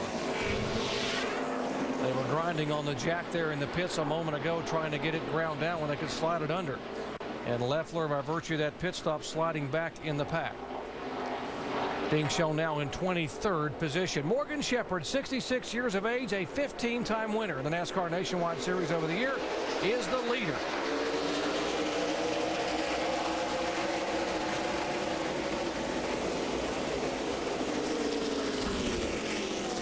Joey Logano in the 20 car took 2 tires. Remember, Morgan Shepherd did not pit. 20 car took 2 tires. The 40 car, Reed Sorensen, also took only 2 tires. Morgan, he's not laying over for any of these guys. They're going to have to race by. No, he's not, but these other guys are going to have to get by because Joey Logano out front with 2 tires, I think he could get some fast laps. He's got that fresh air, clean air out in the nose of his race car. It'll be interesting to see how far he can get out front. Got the same thing going on here with the 40 car, Reed Sorensen. He took 2 tires. Get a little pressure now from David Rudeman. A little pushing and shoving back in the pack. 9 and the 9 car, Chase Miller. I'll show you what happened there. Watch the upper part of your screen. James Busher in the 32. Oh, we had a little contact, but everybody seems to get out of there without any real damage. Yeah, when that happens, things just get stacked up, and then that's whenever you start getting the 3 wide situations, because they know that those guys are down RPM-wise going down the straightaway, so I'll just go by them on the inside, and that creates another problem when you get to the other end of the racetrack, as we see Bobby Hamilton Jr. going by Chase Miller on the inside and Stephen Wallace trying to take that spot. This is 23rd, 24th, and 25th. Josh Wise back to the right of your screen, a 22 car back in 26th position. We got a lot of different people with different agendas as far as tires here. No tires, 2 tires, and 4 tires. So it's going to be a little bit hairy for a couple of laps. Let's check in on Chase Miller's situation. Shannon. Yeah, that's right. Chase Miller was complaining that he was just tight center off on that last pit stop, and they were one team that opted to take 2 tires only. Chase Miller in this number 9 car for Gillette Evernham Racing this weekend. He ran an ARCA race back in 2005, and this is the place, guys, where Dodge noticed him, and that's how he was picked up for a developmental driver. So looking for a good finish for this 9 team. Certainly has done a nice job for Gillette Evernham. And here you talked, Andy, you called it up front to give Joey Logano a little bit of breathing room up there, and he is starting to pull away a little bit in that Toyota. It says game stop, but it could be game over if you give this kid too much of a breather up front. Well, he did get a bit of a lead right here, but the last couple times by, these guys behind him have mirrored his lap times and actually just a tick quicker that last lap. So I think we're going to see these guys maybe work their way right back up to this 20 car. You know, and we talked about David Rudeman, who had such a great run here last year, but wasn't able to finish it off and get to victory lane. How was he going to get himself up there? Because he was one of those early guys to go out qualifying today, and when the track was really, really hot. Now we see him trying to take the 2nd spot from Reed Sorensen. Yeah, this is how he's going to do it. He's going to race his way back to the front. Yeah, the caution was a good thing for him. They went in and got 2 tires, and it seems to work really well on his car, and this is a racetrack that David really likes and knows his way around. Yeah, he led 23 laps here a year ago to finish 3rd, so looking for that elusive 2nd victory. Up front, the 20 car of Joey Logano, and he's making only his 5th start, but this car has been so impressive this year. We asked him, what about the fact that this car could win the owners and owners point standings? What do you think about that in the championship? I'm going out there to win as many races as I can, and you know, points thing is, you know, it'd be cool for the 20 team to win the owners championship, and you know that is one of our goals. But you know, Dave Rogers told me, says if I can win 6 more, he's gonna buy himself a new car. So I'm shooting that for him.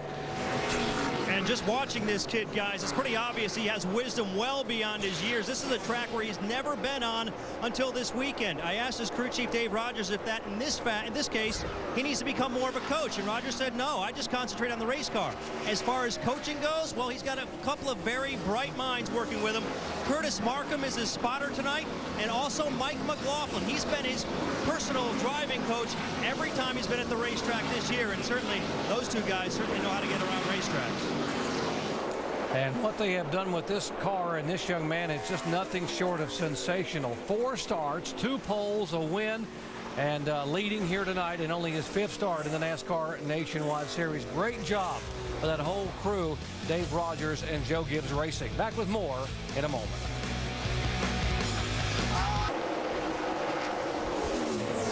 Welcome back to Gateway International Raceway here in Madison, Illinois. Young Joey Logano is our leader in the car number 20 for Joe Gibbs Racing. He has now led the last 12 laps. And for you Stanton Barrett fans, a moment ago, the 30 car headed back to the garage area. Now the 60 car had some issues, I guess, on and off pit road there, Dave? Yeah, and you know, before they came to pit road, the spotter for Carl Edwards, Jason Hedleski, reminded him, you're going to have to deal with the 81 crew. I know, because he's way behind you, he'll be coming in about the time you want to leave. Here's what happened. Gotta tell those guys to get the hell out of the way in front of us. I'm going to hurt somebody. I mean, they were trying. That tire carrier stood back there for a long time, and I had to wait on him. I won't hit him. I just got close, you know. So they discussed it ahead of time. It happened just as they predicted, but the driver still wanting to remind him that we need to tell the 81 guys to help us out if they can. And Andy, that's something that a crew chief has to be concerned with. And you don't, I guess, how do you handle that over the years? I know very diplomatically. Yeah, but when it happens, you're not all that diplomatic. I can tell you that. It's you know, the heat of the moment. You kind of heard that in the beginning.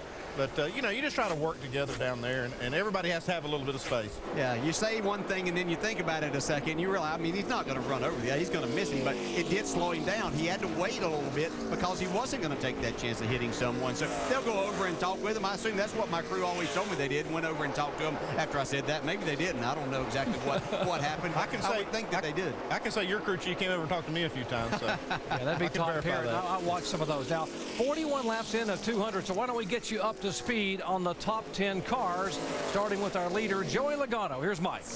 You know, Doc, as good as the 20 car has been this year, and they've been tremendous with 9 victories, crew chief Dave Rogers says there have been some humbling moments, most recently last week in Chicagoland when they finished 9th.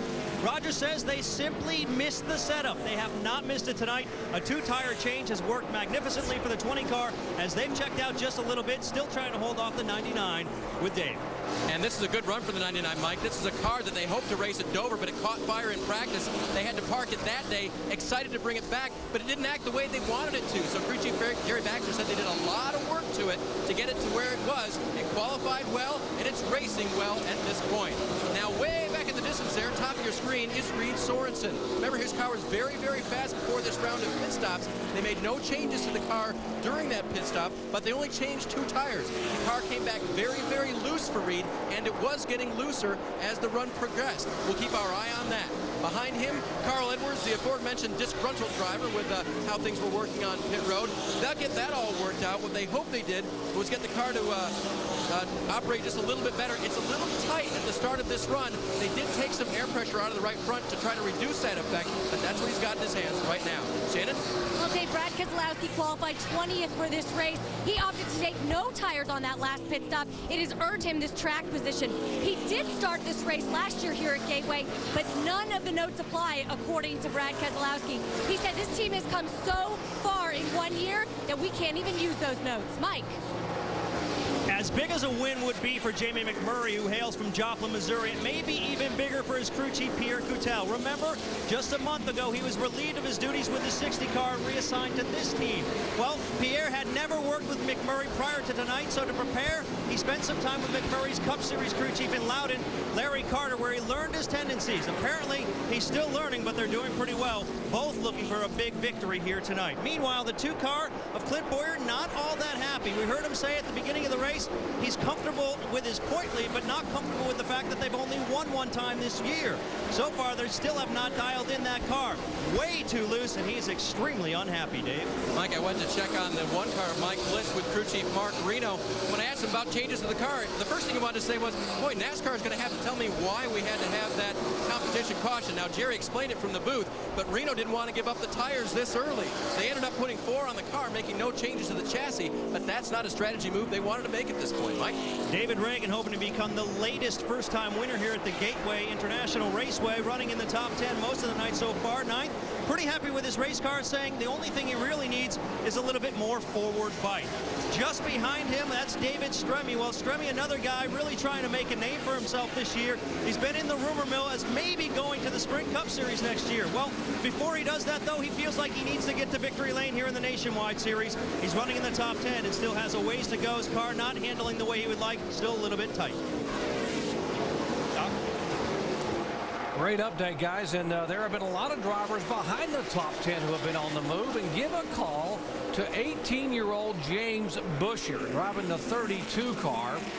And Buescher, who's only making his 4th start, had problems in qualifying, guys. He slammed this car off the wall. Thought they were going to go to a backup car, and Trent Owens and the guys really worked to get this car beat back out. Yeah, it surprised me they were able to fix this car as hard as he hit. He hit that wall off turn 2 so hard. I was very surprised they tried to fix it, but looks like they've done a great job. He's all the way up to 16th spot after starting at the back. Yeah, as we can see on the left side of the screen there, David Rudman's giving Joey Logano everything that he can handle. But this 32 car, I thought we saw him bring the backup out. Mike, you have more? Well, guys, just to give you some perspective how much work that team had to do, they handed me a laundry list of things they needed to change. It includes replacing the truck arm, the right front A-frame and ball joints, right side body damage, and of course they had to change the toe and the camber, but a lot of work for that team to do to get this car in the race tonight. And the young man has come all the way from the back of the pack now to be in the top 20. Up front, though, Joey Logano. One Toyota battling another. Remember, folks, we showed you that lineup of horsepower ratings from last week, and who was at the very top of the grid? The 99 car. And look at him right here. He's looking on the inside of this 20 car. I think now that he knows he's got good steam under the hood, he's wanting to do something with it here. Yeah, definitely. And let's not forget about this towards the end of the race if we have a battle like this. We saw David Rudiman run the 20 car down and be behind him for about 9 or 10 laps here before he was able to get in front of him. David Rudiman finished third in this race a year ago, led 23 laps, just didn't have enough for Scott Wimmer or Reed Sorensen. But he now becomes the leader here at Gateway International. Rudiman trying to get win number 1 here in 2008. Back at Gateway International Raceway, where David Rudiman is our leader. Folks, next week, the NASCAR Sprint Cup Series heads to the Indianapolis Motor Speedway for the Allstate 400 at the Brickyard. Our coverage, 1 o'clock Eastern Time on Sunday. Jeff Gordon going for an historic 5th Brickyard win. 7 races left in the race to the chase. Kyle Busch leads all drivers with 7 victories and a 282-point lead over Dale Earnhardt Jr. Now, a little bit of trivia here. Who is the only driver to win the Daytona 500, the Coca-Cola 600, and the Brickyard 400 in the same year? It's only been done by one driver who's won all 3. The big one in Daytona, the longest one in Charlotte, and the Brickyard 400 in the same year. You got any guesses? I might have an idea. I think I got an idea, too. How about Dale Jarrett in 1996 when DJ won them all? DJ, great memories of 96, huh? Pretty fun year, to say the least. Yeah, we had great race cars at Robert Yates Racing and great crew chief and Todd Parrott, so it was a lot of fun, just as David Rudiman's having right now. And boy, David Rudiman would love to be able to get to victory lane here, trying to get some momentum. So many guys like to come run the NASCAR Nationwide Series to get some momentum. That helps them in the NASCAR Sprint Cup. Speaking of momentum, last year Reed Sorensen used it from the win here to go up to Indianapolis and put his Dodge on the pole for the Brickyard 400, and right now he is reeling in Joey Logano. There's something about this racetrack Reed Sorensen really does like, and he just takes to it. It seems like no matter what he's having going on in his season, this is a place where he can run well every single time. It was like on that restart that his car didn't suit him exactly. He let Rudiman get by him, and then he just kind of sat there and rode for a little bit. But now his car seems to come back to him, or the track's coming to him, and he's run the 20 car back down. Reed Sorensen has been here 3 times. Folks, he has 2 wins, and on the bad race, he finished 4th. So we asked Reed Sorensen, what is it about you driving this track here in St. Louis? Well, we got 2 out of our 3 wins here, so it's a pretty special place, mainly just for that reason. But even when I ran 4th here that one year, I had a great time. It's just a track I enjoy running at, and we seem to run really good here. So we look forward to coming back here each and every year. You know, you see a lot of practice.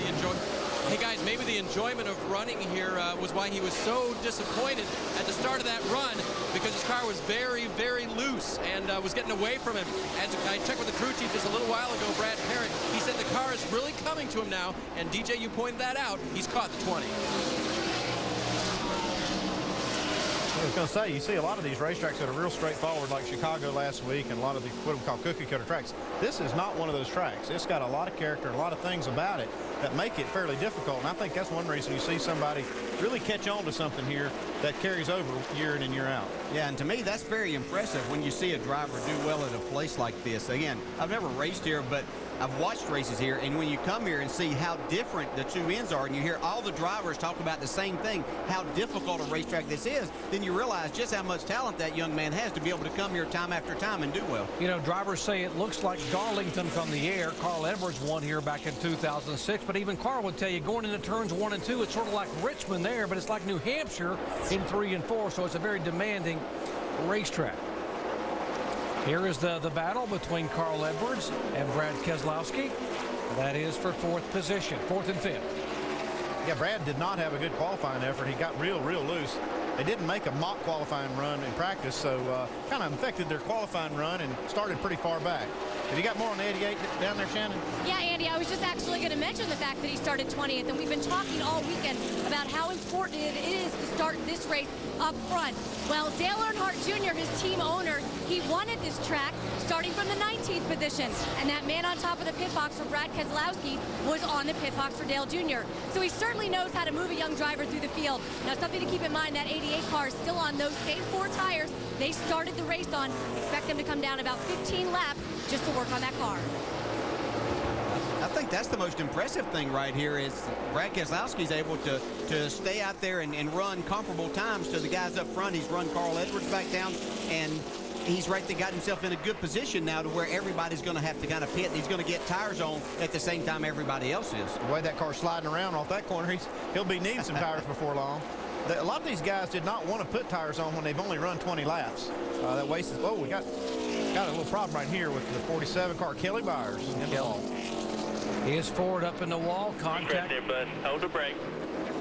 And that will bring out caution for the second time tonight. It's kind of a strange place to be in the wall. Left rear damage. Looks like it was almost before they got there.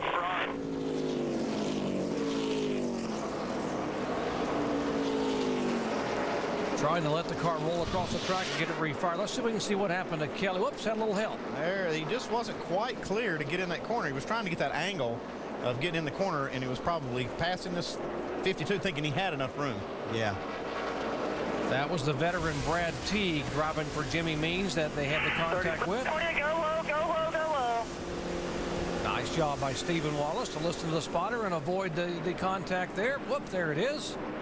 Actually, that was a little of both. Looked like the 52 car came down on Kelly just a little bit. Yeah, he has to kind of come down to get to the corner, though. So, you know, the guy making the pass there, and not to throw blame, you know, it's just a racing accident, basically. But you could see, as you said earlier, Kelly Byers was going to try to get back out and make that arc into the corner, and he just misjudged and got into the 52 car.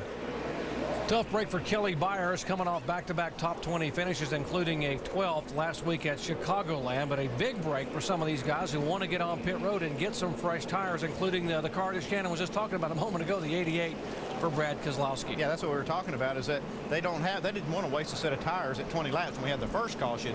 And now that we've had this one, I'm sure they're going to put 4 tires on, but they'll have an extra set later in the race. If we keep getting these cautions, they'll have a set they can put on late. Still have 25 cars on the lead lap. And remember, there was some close calls on pit road a little bit ago trying to get on and off. Joey Logano got out in front of some other cars. Remember the problems that Carl Edwards had trying to get out of his pit stall. Like Shane Huffman is our Aaron's Lucky Dog free pass winner under this round. He's the first car a lap down and gets back on the lead lap. Gets the Aaron's Lucky Dog. And that will give us now 25 cars, or make that 26 cars on the lead lap. Again, you enter pit road off of turn 3. Yeah, this is what you have to do, whether it's under green or yellow conditions. You have to enter because everybody runs on the bottom of the racetrack. They made this entrance, and it's a great idea here. And I don't think that there's going to be any question. We'll get 4 tires. What do you think, Shannon? Well, Doc, guys, you can see that the lights are back on down here on pit road as this crew comes down here. The 88 Brad Keselowski, he's going to pull into this pit stall, get some Sunoco fuel, 4 tires. He's saying that the car is loose, especially in 3 and 4, about a 4 loose.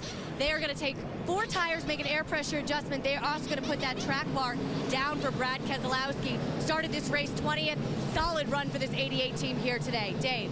Crew chief to driver, do you want me to free it up a little bit to keep up with the racetrack? Driver, it's pretty free right now out front. Let's not touch it. 4 fresh tires for Ruderman, a towel to wipe something out of his eyes. Mike. Dave, listening to Joey Logano, you heard him say something he hasn't said in his first 4 starts much. The car's too loose. That's typically the way he likes it. They're going to make a 4-tire change and an air pressure adjustment to try to cure the problem they're having off of turn number 4. A clean stop for the 20 car as they're away. And out comes Logano, right almost door to door with the 60 of Edwards, but Edwards gets him to the end of the pit road, so it's Edwards gaining 3 spots. Logano's a push. Ruderman back 2. And you see the adjustments there. Wimmer up 3 more spots.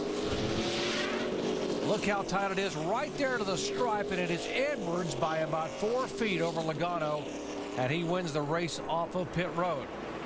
And again, issues for the 1 car of Mike Bliss, who had driven all the way through the pack, and they had more troubles on pit road with a lengthy stop. We'll set that up when we come back.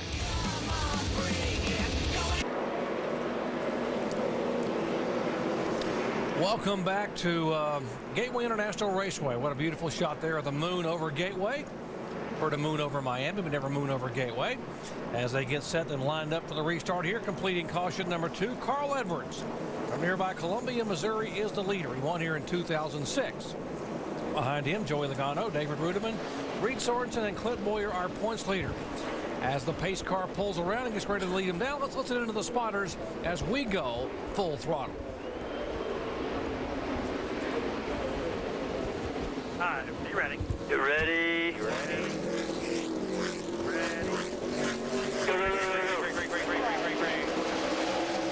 Outside corner. Stay low, stay low. Outside. Clear one. Outside. Keep digging. Outside. Inside. Clear high. Still out there. Still there. Clear by inside. All clear. Over top. Up top. Clear. Still outside. Inside corner. Got one coming outside quarter. Outside. Clear. Clear all around.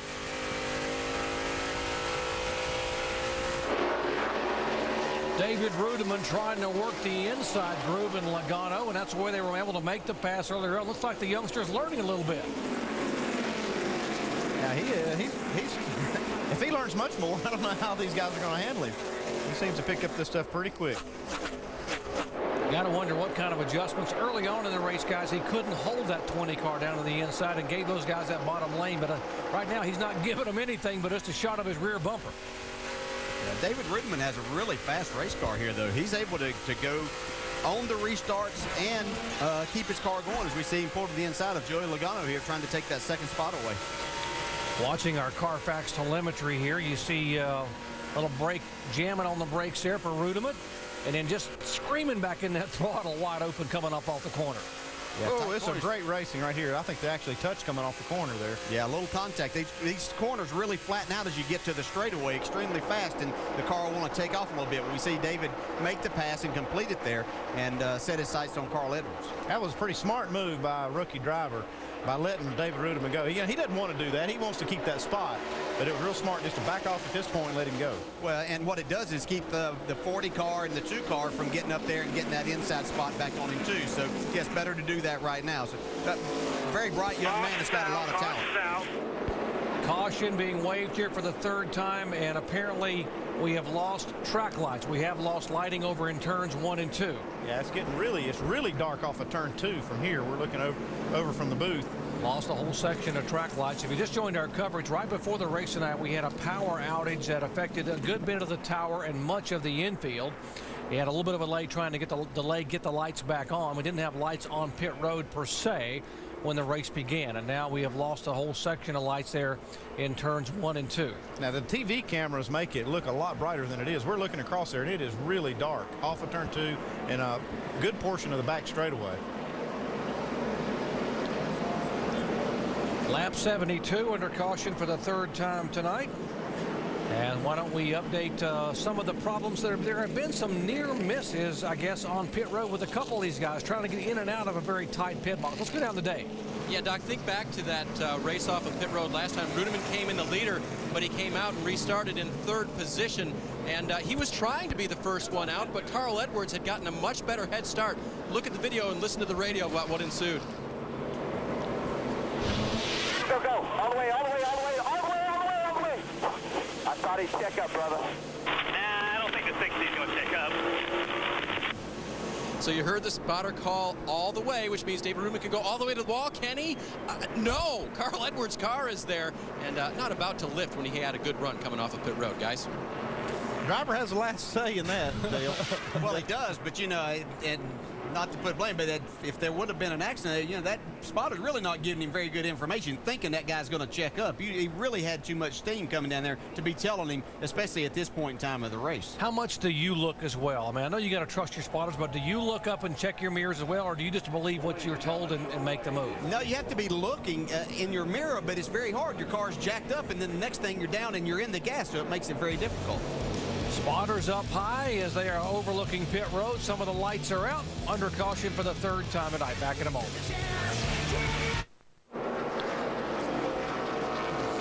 Welcome back to Madison, Illinois, here NASCAR Nationwide action at Gateway. I guess it's the night the lights went out in Gateway. That wasn't the song, but that's what happened. The lights went out in turns 1 and 2. Now, what NASCAR has done, they have radioed and talked to the drivers and asked them about the visibility on the racetrack. And the drivers have all given it thumbs up and said, we can see just fine from down here, from the track itself. Most of these guys have raced at bull rings around the country that had less light than what we see there, so they're probably okay with it. Until something happens and someone says, well, I didn't see you. That would have happened anyway. Here they are to turn 4. And Carl Edwards, the Missouri product, leads them down. Jason Keller taking a sneak to the inside as they pan out 2 wide coming into turn 1. Oh, hang on, Landon Castle. Keller is there. Marcus Ambrose there in the 59 car. Keller gets sandwiched. Pushing and shoving going on. Yeah. Still going on. What we saw Jason Keller try to do there, though, he couldn't pass before that start-finish line to the left, so he had to back off just a little bit, and that cost him some time. You can see he's got some damage on the right front fender now. Looking across from Mike Wallace's onboard camera at Keller, and right behind Keller is Strimmy. Right in front of Mike Wallace, by the way, is the 66 of Stephen Wallace. Now look back from Stephen's onboard camera. Remember, Mike and Stephen had a little contact in the final laps at Daytona a few races ago. Uncle and nephew, and they're battling for position here. Back for 14th, 15th, and 16th. We saw Stephen Wallace get into the wall coming off of turn 2 earlier, but it doesn't seem like that it's hurt his car a whole lot, Andy. I'm sure they've adjusted on it some in the pits, but it sure does look like it's running good now. How about this 29 car, Scott Wimmer? Now moving on the outside of Brad Keselowski. He started way back in the field. Yeah, these were the 2 cars that probably benefited from that lap 20 caution that they threw. Both of these guys opted for no tires at that point in time. They got a lot of track position. Their cars were good enough to hold on to that until this next caution came out where they got 4 tires, and now they can show what their cars are. Yeah, it looks like they're arguing over who has the best car right now pointing to turn 3. And by the way, for you Jamie McMurray fans right behind this battle in the 17, you heard us mention they might have had an oil pressure light come on. They were worried about oil pressure early on. We have been told that was an electrical malfunction and that the car is actually fine. Look, just behind this group is Mike Bliss in the 1 car. They're just having to make up spots. They're losing on pit road. He lost a couple more on that last one, and he might lose another one right here to David Reagan. Mike Bliss is a wheel man, but it's got to get frustrating, Dale, when you drive this car through the pack so many times to come on the pit road and lose 2 or 3 spots in a pit stop. Yeah, it does get frustrating. Mike Bliss obviously has a very good race car, but you come in and you keep losing spots in the pits. That just starts making you press a little bit more when you get on the racetrack as we look out of Landon Castle's car here at the Mike Bliss and David Reagan battle. And that's one of the goals of the crew and crew chief is you want to build confidence in that driver. You want to pump him up, and it's just like you beat him down when you lose spots on pit road. We talked to Mark Reno, who runs the organization, the #1 car there for James Finch. He said they knew they had to make some changes early in the year. They made some changes and thought they were going in the right direction, but they have struggled a bit tonight on pit road. I know the feeling. I've owned teams before, and we've had crews that were excellent, and maybe the other car, they couldn't seem to hit a pit stop. Man, this is great racing right here. Mike Bliss is hanging tough. It looked like David Reagan was going to get by him and go on, but Mike Bliss is hanging tough on the outside there. Looks like they're going to wreck every time they go into the corner. It's amazing. Well, they still got a good shot at doing that. Well, that outside group has really come in nice. More on the one with Dave. Just wanted to update you on their last pit stop as, wow, Reagan gets loose off of that corner trying to keep up. Loose in and tied off was the complaint from Mike Bliss. They made an air pressure adjustment for that. I asked what happened on the pit stop. Slow, they said. Yeah, just slow. I mean, it's sometimes hard to identify what some of the problems are. I'll go back and look at the video and see if they can't find out why they can't seem to make up spots on pit road. Here comes Landon Castle now on the inside. Yeah, there's only so long as you can run on that outside, I believe, before you just start wearing the tires a little bit more, getting a little bit more heat in them, and it just doesn't work well enough. You get a good car on the inside of you, you just can't hold him off. Yeah, you might be able to race on the outside and if you can get the guy clear and get back to the bottom, it'll work for a few laps. You might be able to get that done here on the 5, but I don't believe Landon's going to give it to him. Well, Landon just driving it straight into the corner. Yeah, you have to have a really good car to keep it down there and keep it off of that guy. So obviously Landon Castle does have that. And you know what's good to see right here, You saw a couple of times early in his career, and he's still very young and early in his career, but you saw him maybe make a mistake and get up into that car. He's learned. That shows how much better he is as a driver and being able to communicate to his team to make his race car that much better, too. As we finally see Mike Bliss be able to clear him right there, but here comes Landon back towards the inside. And because Landon has had the issue now with Bliss, the 11 car has run them both down. Jason Keller. And with more on the problems that Mike Bliss has had on pit road, let's go down to our ESPN Tech Center and DJ Kopp. You know, guys, I got to stick up for my guys to go over the wall. First of all, they're facing a lot of different issues here. First of all, it's a black pit road. Many of the surfaces that we enter on pit road are concrete now, so there's a lot of more shadows out there that the guys are having to deal with, and it makes the visibility really difficult to see, especially up in the front with all that brake dust and all the brake temperatures we're seeing. The brake dust is getting caked inside, and it's making it really hard to see these lug nuts. The other thing is the exhaust ports on these guns. When you pull the trigger and you get in here to hit your first lug nut, you cannot see any of the other lug nuts at all. You got to do it by memory. And some of the issues run into with the guys in the Nationwide Series is they're working on getting experience so they can get up to the Cup level. Doc? DJ, that's a very good point. And also the fact that adding to the visibility is the lights have been out, the actual lights over the pits themselves, not the ones that shine on the racetrack, but the lights in the infield have been out for a good bit of the early part of this race. That's got to make visibility tough. Well, that's why these guys make the big bucks, Doc. They got to be able to get the job done down there. Oh, you're real sensitive, aren't you? All right, they're chasing cousin Carl. Carl Edwards, who grew up in Columbia, Missouri, dreamed of winning here. He did it in 2006, wants to do it again tonight. The Golden Arch here, the Gateway Arch in St. Louis, and the lights in the Capitol. Glad to have you with us for NASCAR on ESPN.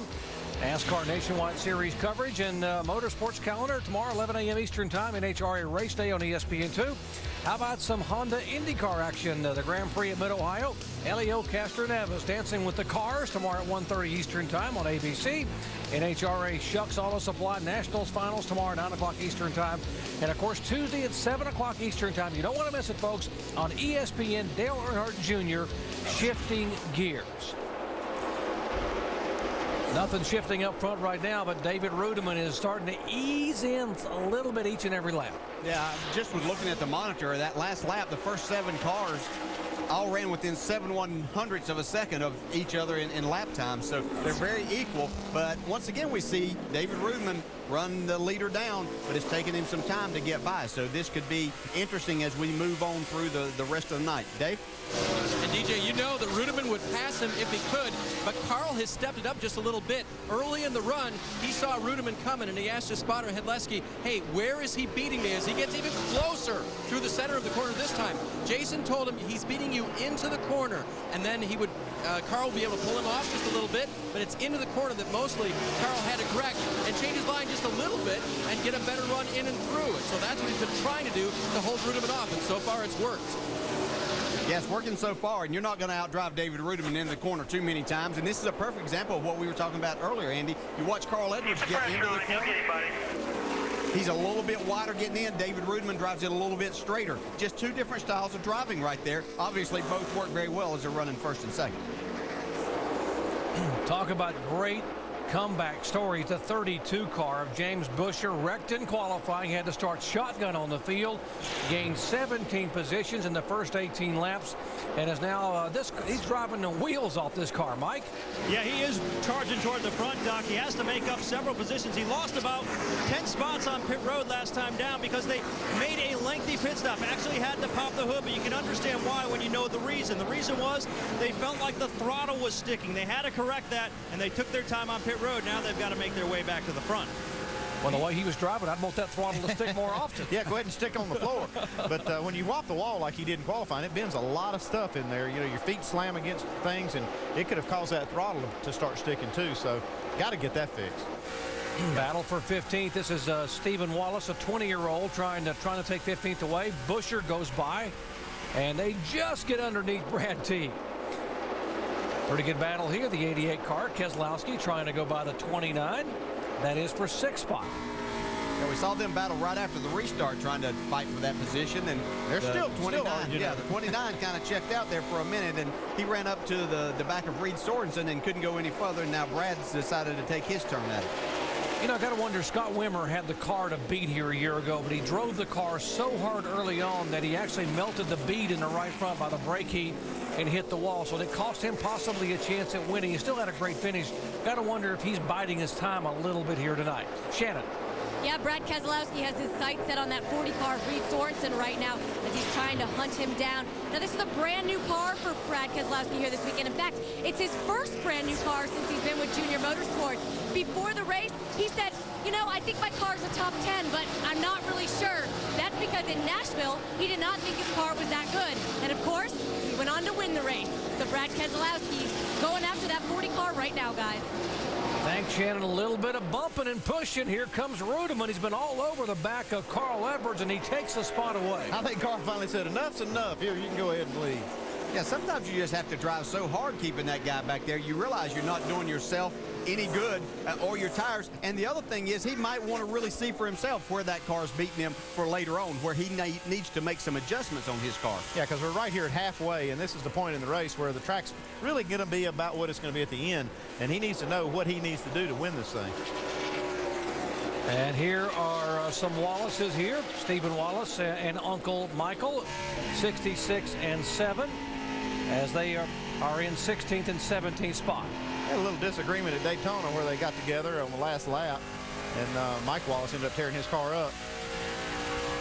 I'd have to say that talking to Mike Wallace, though, he's probably a little disappointed to be running 17th right now. He thought that he really had a car that was going to contend for a victory here. Yeah, he was my sleeper. He's not doing so well right now, but still young. We still got half the race to go. Let's flash back to the incident you're talking about in the final lap at Daytona. Watch the 7 car. Watch, there is the contact with the 66. They were in 12th position, 11th and 12th. Oh, inside concrete. And Mike Wallace would go on to finish 23rd, whereas Stephen would go on to get a 13th place finish, and Uncle Mike was not a happy camper. He was going over to have a few words with Stephen. I think they've got it worked out. We'll see here. They're racing pretty clean and pretty close right here.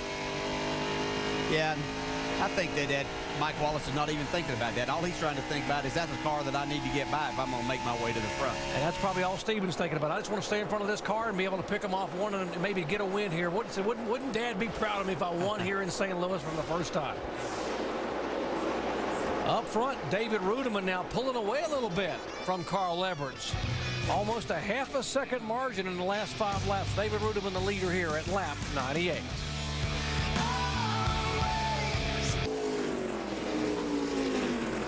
Welcome back to Gateway International Raceway. We are just past the halfway point, lap 103 of 200 here in Madison, Illinois. Take a look at our Holiday Inn Express race summary.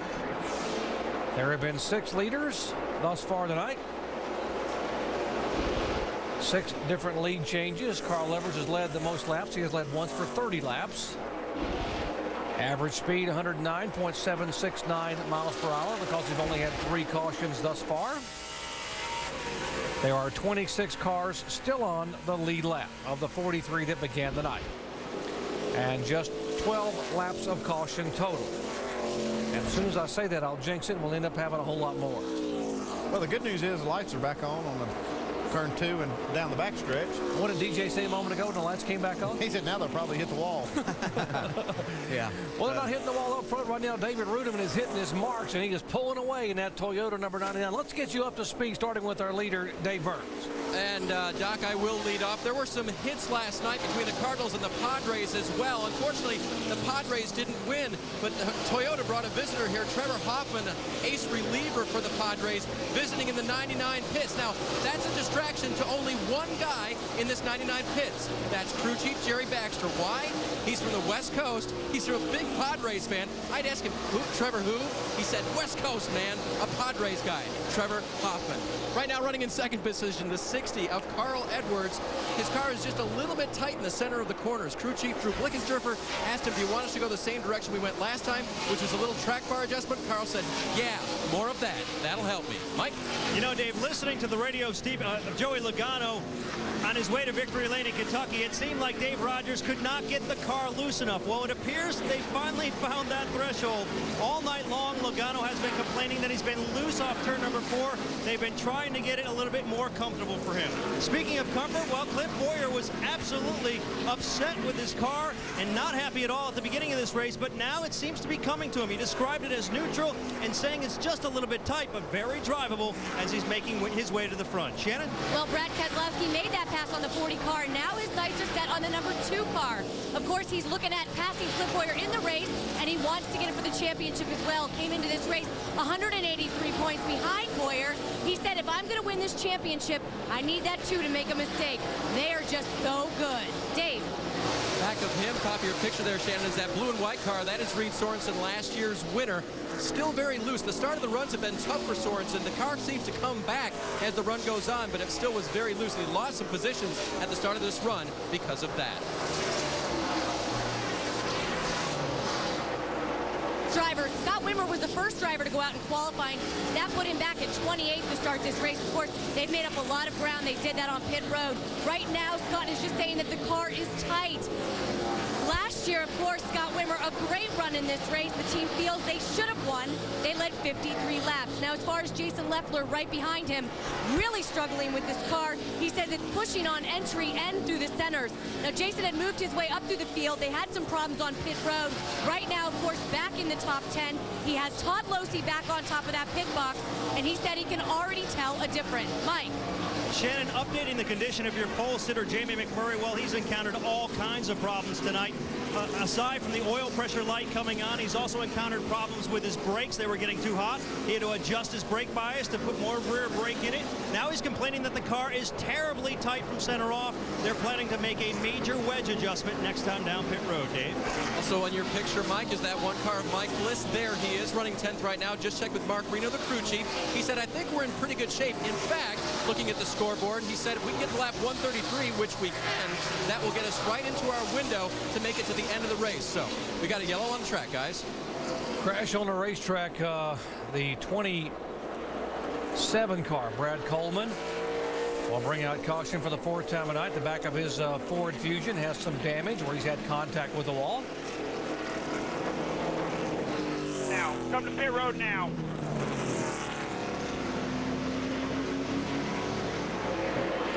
We were about 20 laps away from scheduled pit stops.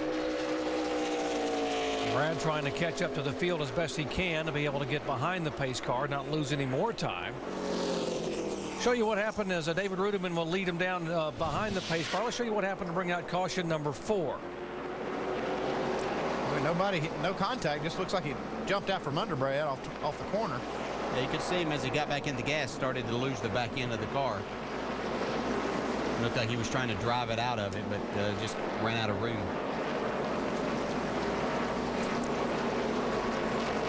Nice job by Eric McClure. Nice job David Rudiman and company to be able to get through the smoke. You know, we've heard a lot of guys talk about how tight this racetrack gets at night, but tonight a lot of guys have been talking about being loose. We heard Clint Boyer in the 2 car saying he was loose, and Reed Sorensen was saying he was loose. I'd say Brad Coleman was a little bit loose too. Yeah, you know, after you come here so many times and the cars just continue to tighten up, these guys are smart enough to figure out, hey, we've got to free these things up, and so they come back with different packages as we see everybody going on the access road getting ready to make these pit stops. Now, they're not in a window to where they can make it from here, but I'm pretty sure they're all going to put on 4 tires. 24 car Eric McClure, our lucky dog. He'll get back on the lead lap. He and the Hefty Chevrolet, first driver a lap down. He's our Aaron's Lucky Dog Free Pass Award winner. So he will stay on the racetrack to be able to get back on the lead lap. Everyone else headed down the pit road. Let's go down to Shannon.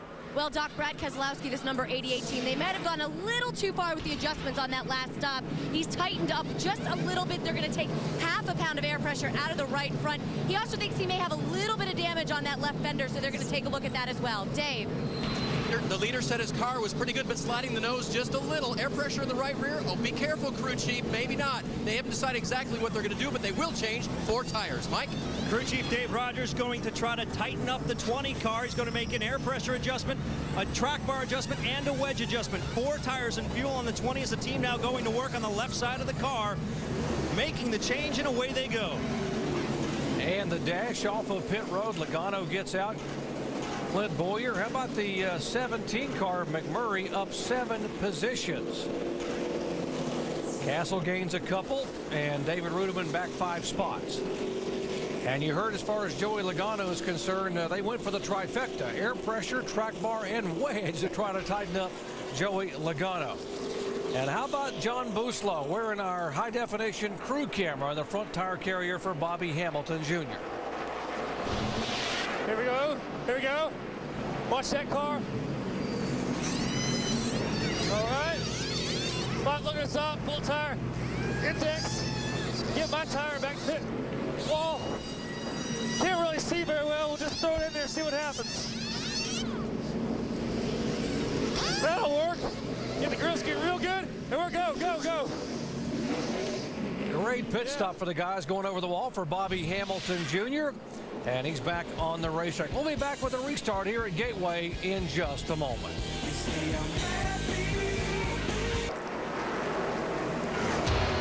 Next Sunday, the NASCAR Sprint Cup Series returns to the famed Indianapolis Motor Speedway. Jeff Gordon going for an historic 5th Brickyard win. 7 races left in the race for the chase. Kyle Busch leads all drivers with 7 wins in 2008. That's a 282-point lead over Dale Earnhardt Jr. It's the Allstate 400 at the Brickyard next Sunday on ESPN. Coverage begins with NASCAR Countdown at 1 o'clock Eastern Time. Well, how about Jeff Gordon? Going for 5 wins in the Brickyard 400. How impressive is that? Green flag here, 86 laps to go. Jamie McMurray at the front of the pack. Joey Logano with all those adjustments to try to tighten him up in second. Clint Boyer is there, and so, whoa! And the 40 car just shuffles right up across the racetrack. Yeah, we got 3 wide going down the backstretch now. Somebody's going to have to give as they get to the corner. It's like Carl got him clear. Could have got a little bit of help from the 99 there. Looked like David Rudeman got back in the gas pretty quick and could have just touched the 40 car.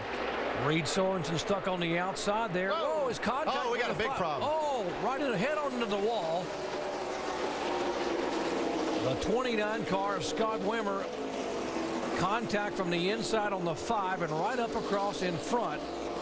That's a lot of good race cars taken out. Oh, my heavens. That's as head on as I've seen a car hit in a long time. Right, just turned right into the wall, that 29 car. Yeah, he's killed the front of this thing. Yeah, he's battling hard, low air pressure. Car looked like he tried to get back in the gas and try to make that pass, and it just got away from him. And as he tried to correct it, sent him right back up across the racetrack. See Mike Bliss there climbing out of his car. It's good to see that he's okay, but I know he's very frustrated. Stephen Wallace has got his, looks like his radiator's busted, oil cooler. You can see it leaking, smoking. And Reed Sorensen had a great race car. Not going to win his 3rd race here. Yes, we are done. They're red flagging the cars. They've got them stopped going into turn 3. The track is blocked over here, and they don't want to have any more problems running these cars through all this mess. Scott Wimmer was hoping that this would be a very special night on his son's 3rd birthday to be able to drive this car to victory lane, but he ends up with a very hard lick. Good to see all these guys getting out of the cars. A lot of this started back in turn 2, whatever happened with the 40 car there, where he got a little bit sideways. That jammed things up, and then that created this situation down into turn 3. Here they are coming out of 3 into 4. Looks like the 29 got a little bit of a tap from the 5 car, actually, to get him started there. Yeah, it looks like he was plenty loose already, and he got a little bit of a tap from the 5. It doesn't take much. Yeah, and he could have had to check up because he was loose, and that's when the 5 got into him. Boy, the 1 car, Mike Bliss, he gets a lot of damage out of this. So does Reed Sorensen. Somebody's wheel or tire came off the car. Now, was the back of the 29 car already sliding, or did he get a tap from the 5? It looked almost like a 29 car. Let's see if we can see here. Hard to see from this angle, but was he already sideways? Oh, boy, that is a tough angle to watch right there. Oh, boy, he went head on into the wall. Hard hit and then gets hit again. Yeah. We saw Scott Wimmer was moving around in his car. Let's go down to Shannon. Well, I'm here with Mike Bliss. He was able to walk out of his car right over to pit road. Are you all right? Yeah. I don't know what happened there. Just got a couple guys, I guess, were in the wall, and we were running low, and just. We're gonna let you look at the jerk cam here. Yeah, it don't matter. Yeah, that's what I saw. Round. So it's a shame. Our Mitsubishi Chevrolet was really good tonight. You know, I mean, it was really good. Just needed to get out in a clean air, but I don't know. It's frustrating. Was that just a product of guys getting too jumpy on a restart, Mike? I don't know. I mean, I don't know who started it. I think I saw the 5 get into somebody. I don't know. I just saw something and I couldn't, and then I just was hoping we'd get by it. We didn't get by. All right, disappointed Mike Bliss, you guys. Let's see, was a 29 spinning, or did he get the contact first? He was definitely sideways. So, I mean, he was a little bit loose running through the corner, and he may have had to check up just a little bit, but God, look at that one car. All the damage he got from that. I can see why he's so disgusted. Yeah, and everybody's got fresh tires on. Everybody's going as fast as they possibly can there as we look out of Stephen Wallace's inboard camera there. Sometimes you just run out of room. You can't see. You know, there's smoke and you're trying to get slowed down. You're trying to work your way through there. And unfortunately, it wasn't a clear path for him this time. Yeah, Stephen had nowhere to go. Reed Sorensen came right off the wall down in front of him. Now here's the half a lap earlier with the contact right there you were talking about, DJ. Yeah, looked like Reed didn't get in the gas quite as quick as David did, just a little bit of a tap, but that created this whole scenario going down into turn 3. It looks like everything's okay right here. Reed's hung up on the outside, Scott Wimmer's down on the inside, and everything looks okay here. Wimmer gets back to the gas, but might get a little bit sideways there. Landon Castle gets a good run, and maybe a Scott Wimmer had to get out of the throttle a little bit.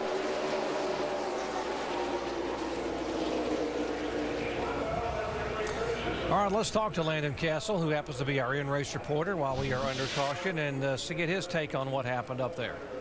Landon Castle, Dale Jarrett, ESPN. You have a copy? Yeah, Dale, how you doing? All right, buddy. I know it's hot sitting in there right now. What was your view as to what happened right there?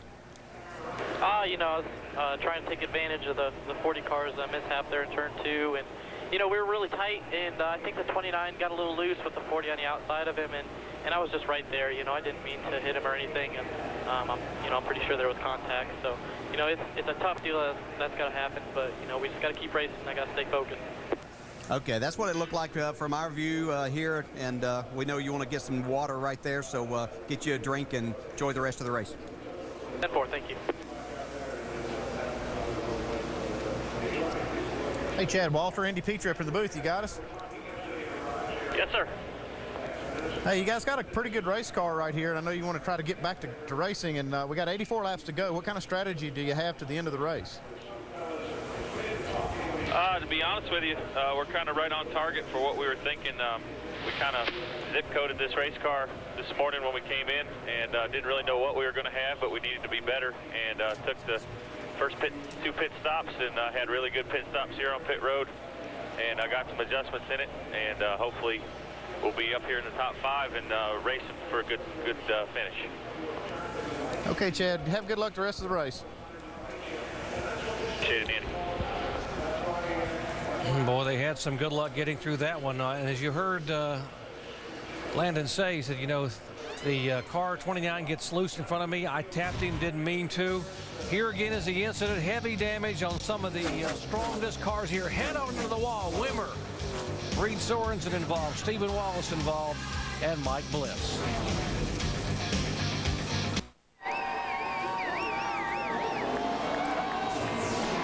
Back at Gateway International Raceway, great NASCAR fans have been very patient here after a 24-minute and 45-second red flag. Cars are rolling.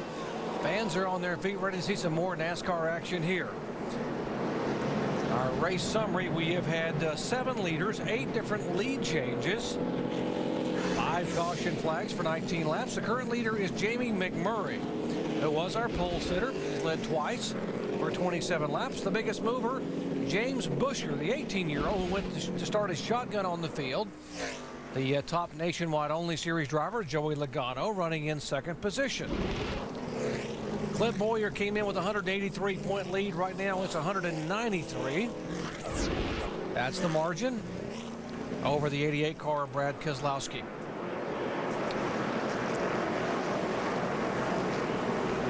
Pits are open, and some of the drivers are taking advantage of coming on the pit road and trying to get into a fuel window. Yeah, a little bit of strategy maybe played out here. We saw Mark Green in the 70 and Bobby Hamilton Jr. in the 25. Don't know that they can make it from here, but I think maybe they're thinking is they came in and put on tires, probably their last set of tires, and that if they have this other caution later on, then they'll only get fuel, and that'll give them some track position. Well, they can't go all the way under green from here. They'd be about 10 laps short or so. But if they got a lot of caution flags, if we had a bunch more of these and they could just run a lot of laps under caution, maybe they could make it. But it doesn't look like they'll be able to do that here.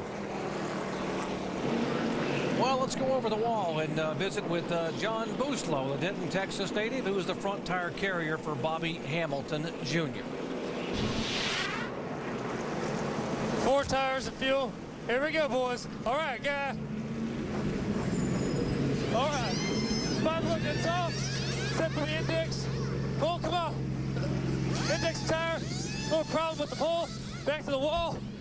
Grab my tire, wait for the jack fin.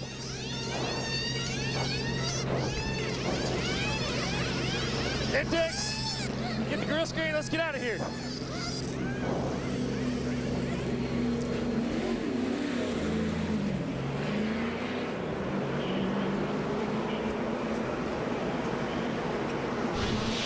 That wasn't the best of stops, but it was if you're going to have a bad one, that's the time to have it when not many people are on pit road. Yeah, there were only like 3 or 4 guys that came down pit road, so that wasn't too bad. But it'll be interesting to see how this plays out. You were talking about they have a lot of caution. On the other side of it, if we have no cautions from this point, they're going to have to take less fuel at a time whenever it comes in, when it comes down to that time. So it'll be interesting to see what kind of strategy does work out for them. Give a call to Shane Huffman in the 81 car, making only his 2nd start of the year for Randy McDonald. He is on the lead lap in that Dodge. Yeah, that's pretty impressive because he hasn't been in the series here for a while driving, at least behind the wheel. And staying on the lead lap, he's still got a shot at a pretty decent finish here. He drove last year for Dale Earnhardt Jr., worked part of this year as a car chief for Rusty Wallace Incorporated, and is now a crew chief for one of the Hooters Pro Cup teams, getting a call to come drive this car here tonight. And here's Bobby Hamilton Jr. back on pit road. They're already at the back of the field. They're probably just going to play. You can see them. They're just playing with some fenders, make sure everything's set right, getting another little top off of fuel. They're going to play this strategy. 4400, do not speed. 4400, do not speed. You might as well just keep it full of fuel.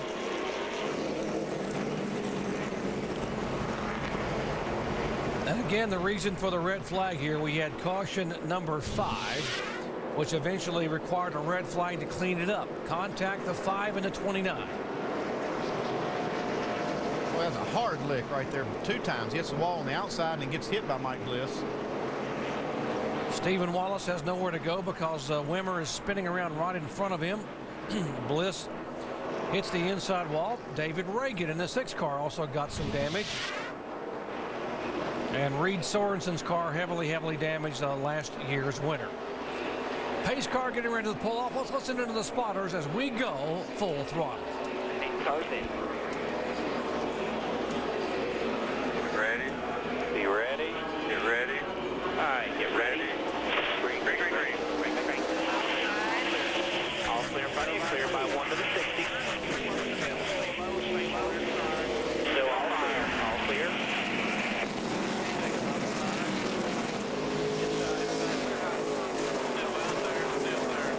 Still all clear there. Right with you there. There you go. Clear by half or clear by 1. Good job on your bumper.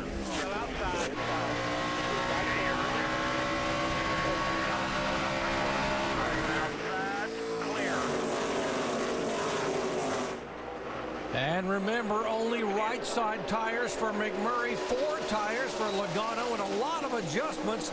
The car was loose, and now he is trying to move to the inside and hug that bottom lane to retake the lead. Yeah, not much Jamie McMurray can do about that move. Although he is trying to back on the inside. And he's not ready to give up that lead quite yet. That was a great move to come back across the racetrack and try to take that inside back away. But we've seen the 20 car be pretty strong on the outside of the racetrack on these restarts. And we see Clint Boyer, our points leader, get a little bit wide down in turns 3 and 4. And Logano just drives back by the 17 on the high side coming off the corner. We knew that it probably wouldn't be too long before it was kind of a mismatch with the 17 only getting 2 tires there, but thought it might take a little bit longer than that. And I know the 17 one, they felt like they'd gotten mired back in traffic, as we see a lot of traffic back here, and that was hurting them, as we see Carl Edwards making his way into the 3rd spot now. Yeah, this 60 car has been one of the strongest cars in the race. He's got 4 tires, and he's got a little bit of momentum going, and that 99 car, a couple cars behind, has also had a great car. The 5 car, Landon Castle, trying to move on the inside of points leader Clint Boyer. That is for 6th spot. And as a driver, you're never sure after a red flag how your car is going to react. The air pressures were set before when you got the tires on, but you don't know how much they're bleeding down there. So it may be something totally different than what you felt the entire night as you made these changes. Look at our Carfax telemetry here. We'll watch as Landon Castle drives it hard down the straightaway. Let's see where he brakes, how far he lets off and jumps on the brake going into the turn 1. See, he comes down hard on the brake pedal, getting in the corner just before locking the wheels up. He actually did lock the wheels up earlier in the race, getting in that corner. You can see that he got down to about 5,200 RPMs before he picked the throttle back up there, and the RPMs are climbing back up almost to 8,500 there. These guys are hustling because right behind them, the 11 car, Jason Keller, is starting to reel them in.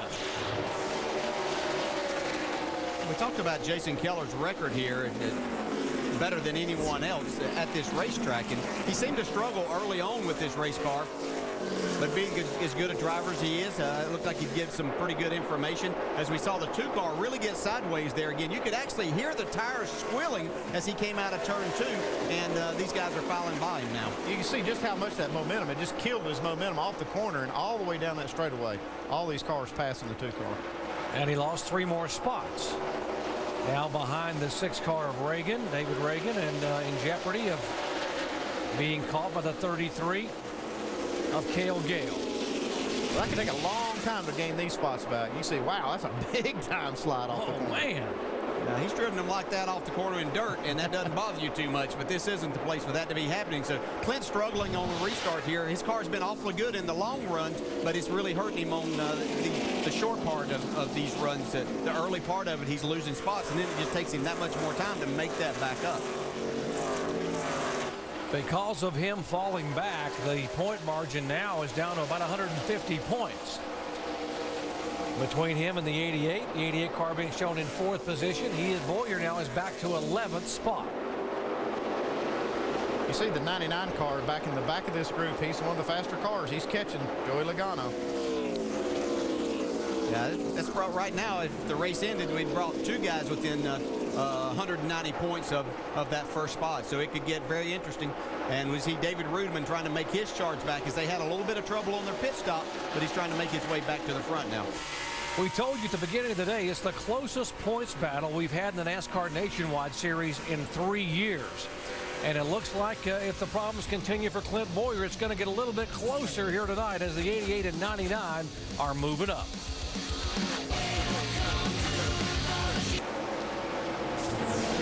Welcome back to NASCAR Nationwide Series action. Gateway International Raceway. Joey Logano is the leader. Carl Edwards has now gone by the 17 car for 2nd spot. And a pretty good battle brewing for 3rd position. Jamie McMurray, with only those 2 tires, has fallen back into the clutches of David Rudeman and Brad Keselowski. This is shaping up to be a pretty good battle here for 3rd position. Yeah, these guys have been going at it. This 99 car, man, he is up on that wheel, and his car has been pretty free. He passed the 88 car, Brad Keselowski. Now he's been working on Jamie McMurray, not having quite as good a luck. Yeah, if you remember early in the race, they reported that David said that his car was kind of free whenever he was out front. Well, it looks like it's still free when he's back in some traffic. We see Mike Wallace trying to make his way towards the front as he makes a move on Chase Miller going into turn 1. Working that throttle. These guys are wanting to get back to the gas, but the car's just not quite ready to go. Dave? And Mike Wallace's car, they actually had to fix a little damage the last time they were down pit road.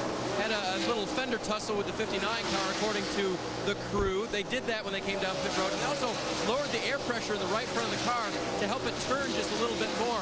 And guys, the only other thing that's really distracted Mike tonight was when the power was out on the track.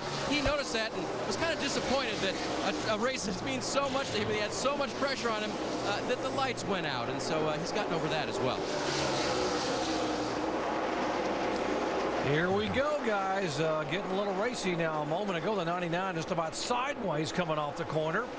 And remember, the 99 and 88 are racing for points as well. They are second and third in the point standings. And as far as Jamie McMurray's concerned, he's just visiting here. So he's got nothing to lose. Yeah, but he still wants to do well. Yeah, I don't think David Rudiman is even thinking about points right now. He's got a car good enough to win this race.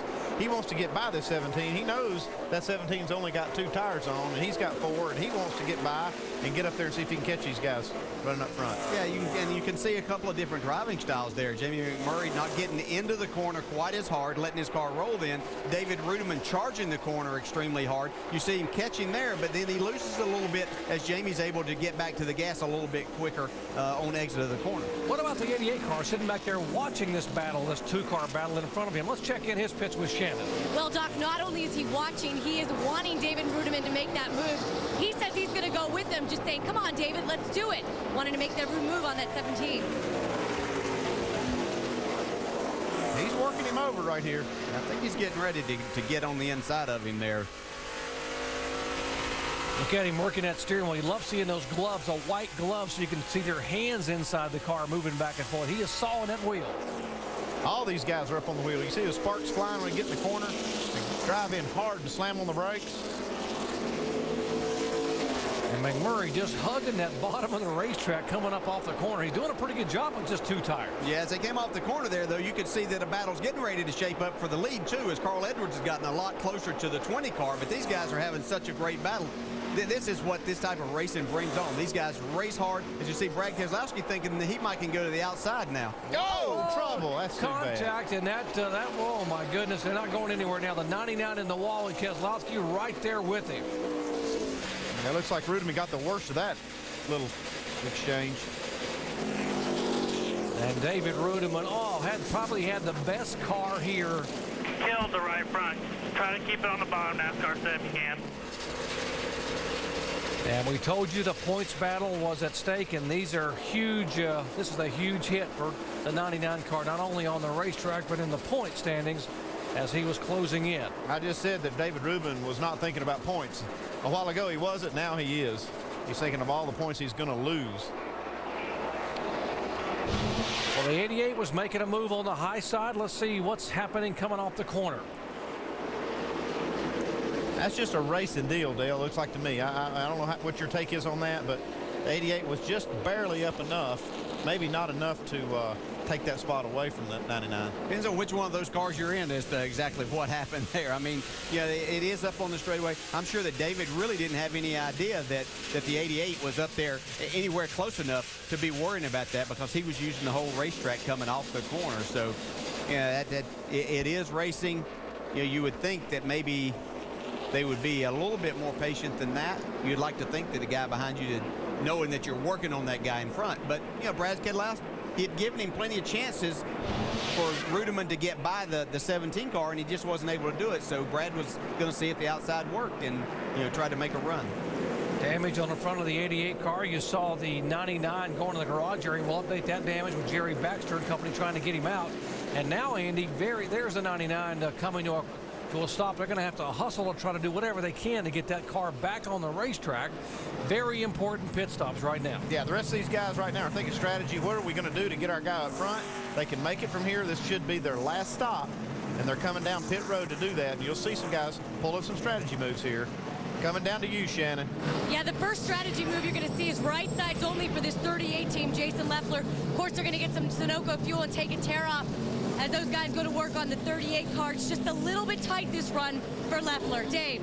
Shannon, the 60 team believes they need 4 tires to win. Wedge in the right rear just to help Carl's car a little bit. No air pressure changes. Mike. Crew Chief Dave Rogers spying down pit road, wondering if anybody else is going to do fuel only. His call, 4 tires and fuel on the 20 car. Joey Logano said he could be a little bit more free if they could free him up, but Rogers going with no adjustments on the car for the time being.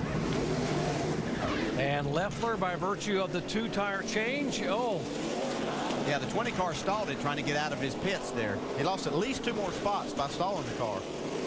James Busher able to get out, gain 10 spots. Leffler, by virtue of 2 tires as well, gaining 6 positions. Logano, as you mentioned, on the stall, losing 3 positions back to 4th spot. How about James Busher here in this 32? Trent Owens getting these guys out in 2nd spot.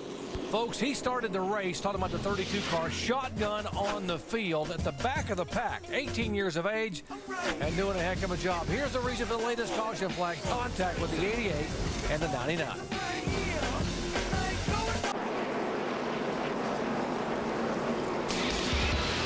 Welcome back to the Missouri-Illinois Dodge Dealers 250. Next week, we head to the famed Indianapolis Motor Speedway.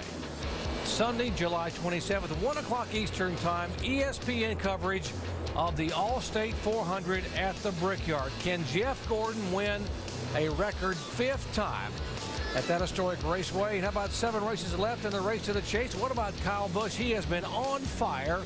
7 wins in 2008. A 282-point lead over Dale Earnhardt Jr. Now let's listen in to the Joey Logano radio here, the 20 car.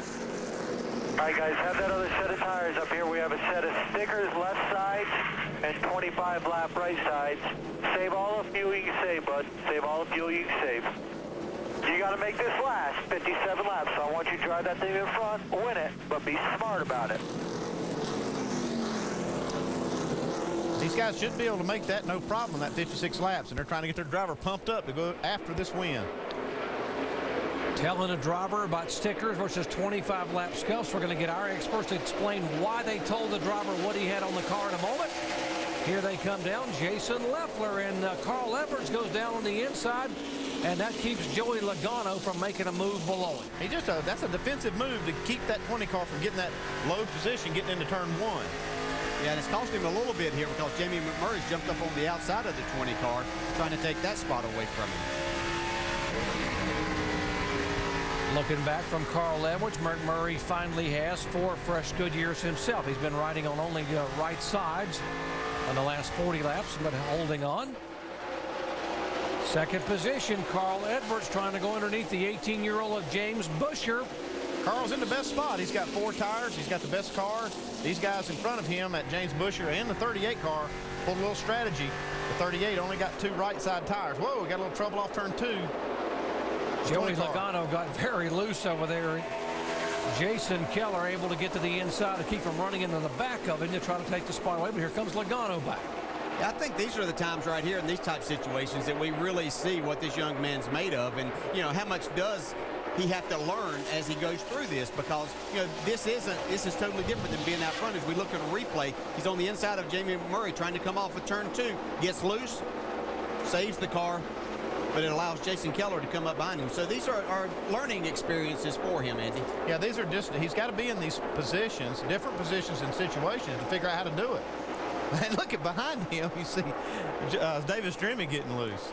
DJ, we heard Dave Rogers tell the 20 car, tell Logano right before the restart, you got stickers on the left, you got 25-lap scuff tires on the right. Why did he think the driver needed to know that? Yeah, it's interesting. A lot of times you just want the driver to be aware of exactly what kind of situation that you're in. So it's good that the driver understands what he has and what to expect whenever he goes off into that first corner, as we see him make a move under the 32 car there. So it looks like he's got his car back righted, and he's probably calmed down a little bit after that restart. Logano's going by. How about Jason Keller? I mean, you can't give enough of a call to this independent team, the 11 car, CJM Motorsports. Tony and Brian Mullet on this team. It wasn't even going to run but a few races when the year began. And what an effort for the 11 car. Mike? And, Doc, this is a big run for this team for a lot of reasons. Not just because they need a good finish, but also because they've got one of their team leaders sitting at home watching this on TV. A man known as Big Guy. He's the car chief, otherwise known as Steve Hellwig. He was diagnosed recently with leukemia and will undergo treatment beginning next week. He had not missed a race in this series in 30 years until about 3 weeks ago, but Keller trying to deliver a win in honor of his team leader, the car chief, Steve Helwig, otherwise known as Big Guy.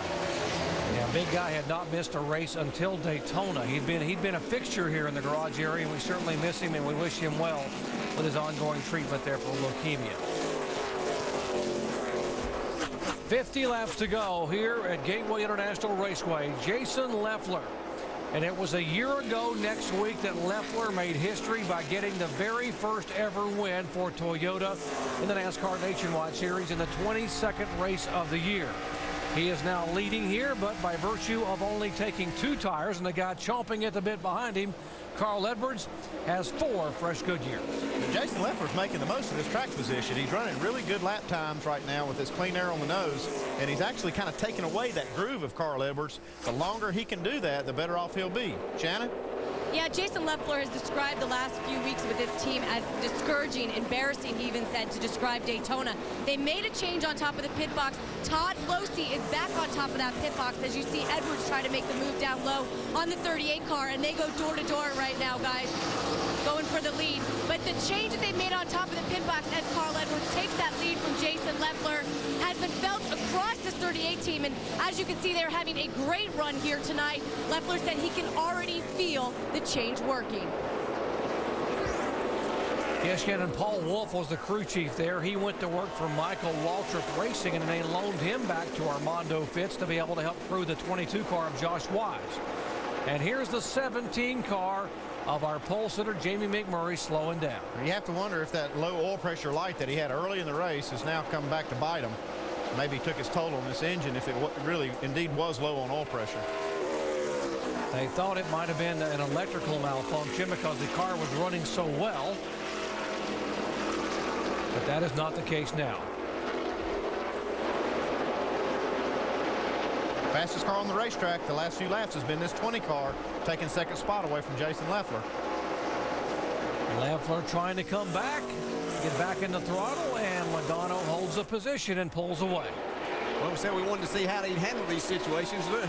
Pretty well, it looks like. He righted himself after getting loose and almost getting into the 17 car off of turn 2. Now he's got his car back where he wants and has got his sights set on Mr. Carl Edwards now. Carl Edwards from Columbia, Missouri. He rode a bicycle to St. Louis to race this weekend. He's been pedaling hard toward the front ever since. And, he's got a huge contingent of fans here that love their man Carl here at Gateway.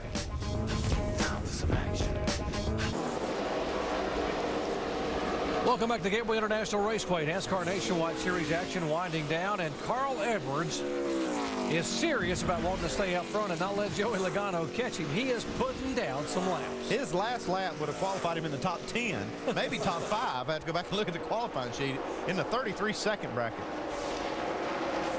DJ, that's what you call up on the wheel. Well, it's time, and he's the type of driver that can do that. And when it gets time to win, we saw him work with this car all night. At times it wasn't exactly what he wanted. We saw it with those white gloves, him fighting the steering wheel a lot of times, and now he's just set sail. He's got his car out in that good clean air. I know we talk about that a lot, but it's so important. Yeah, and they're telling him that he's pulling away right now. He's beating Joey Logano right now between 1/10.5 and 2/10 a lap. Remember the last win when he broke the winless streak at Milwaukee? He didn't do the backflip because he felt like he didn't deserve it because of a couple of reasons. First of all, nudging the 2-car Clint Boyer, and the tragedy that NHRA had that day. I got to believe that if he wins this one, he's going to really enjoy that somersault in front of the Missouri and Illinois fans around this area where he grew up. Yeah, he might do a double or something. A 2.5 gainer. Here comes the 11 car. He's caught these teammates here, James Busher and Jason Leffler. It's a great decision on the Jason Leffler and Bush's part to get 2 tires there. These guys were mired outside the top 10 at the time, and they've got themselves up in the top 5 as we see Jason Keller taking away the 4th spot now, improving on his record here once again. Jason Keller, this is his 11th start here, folks. He has finished 2nd twice, 3rd twice, 4th, 5th, and 6th. I think he might have this place figured out. You think? What do you think? All right, here's the 88, just moving back into the top 10, Brad Keselowski. That's Cale Gale, right side of your screen, the Kevin Harvick car. See, that damage on the nose is what he got from the contact that David Rudiman and him had and caused that big wreck. And actually, I thought it would have torn this 88 car up even worse than more damage than he got. Yeah, I was concerned. You know, we talked about the points earlier when he'd cut it down to 150. I was afraid that it was going to get well up over 200 here, but he's only 2 spots behind Clint Boyer right now. So that the damage is going to be minimal as far as points lost. Yeah, if he doesn't lose it, he got a little loose right there. He's working hard with the steering wheel, but you can tell that's hurt the handling of his race car, but he's making the most of it at this point.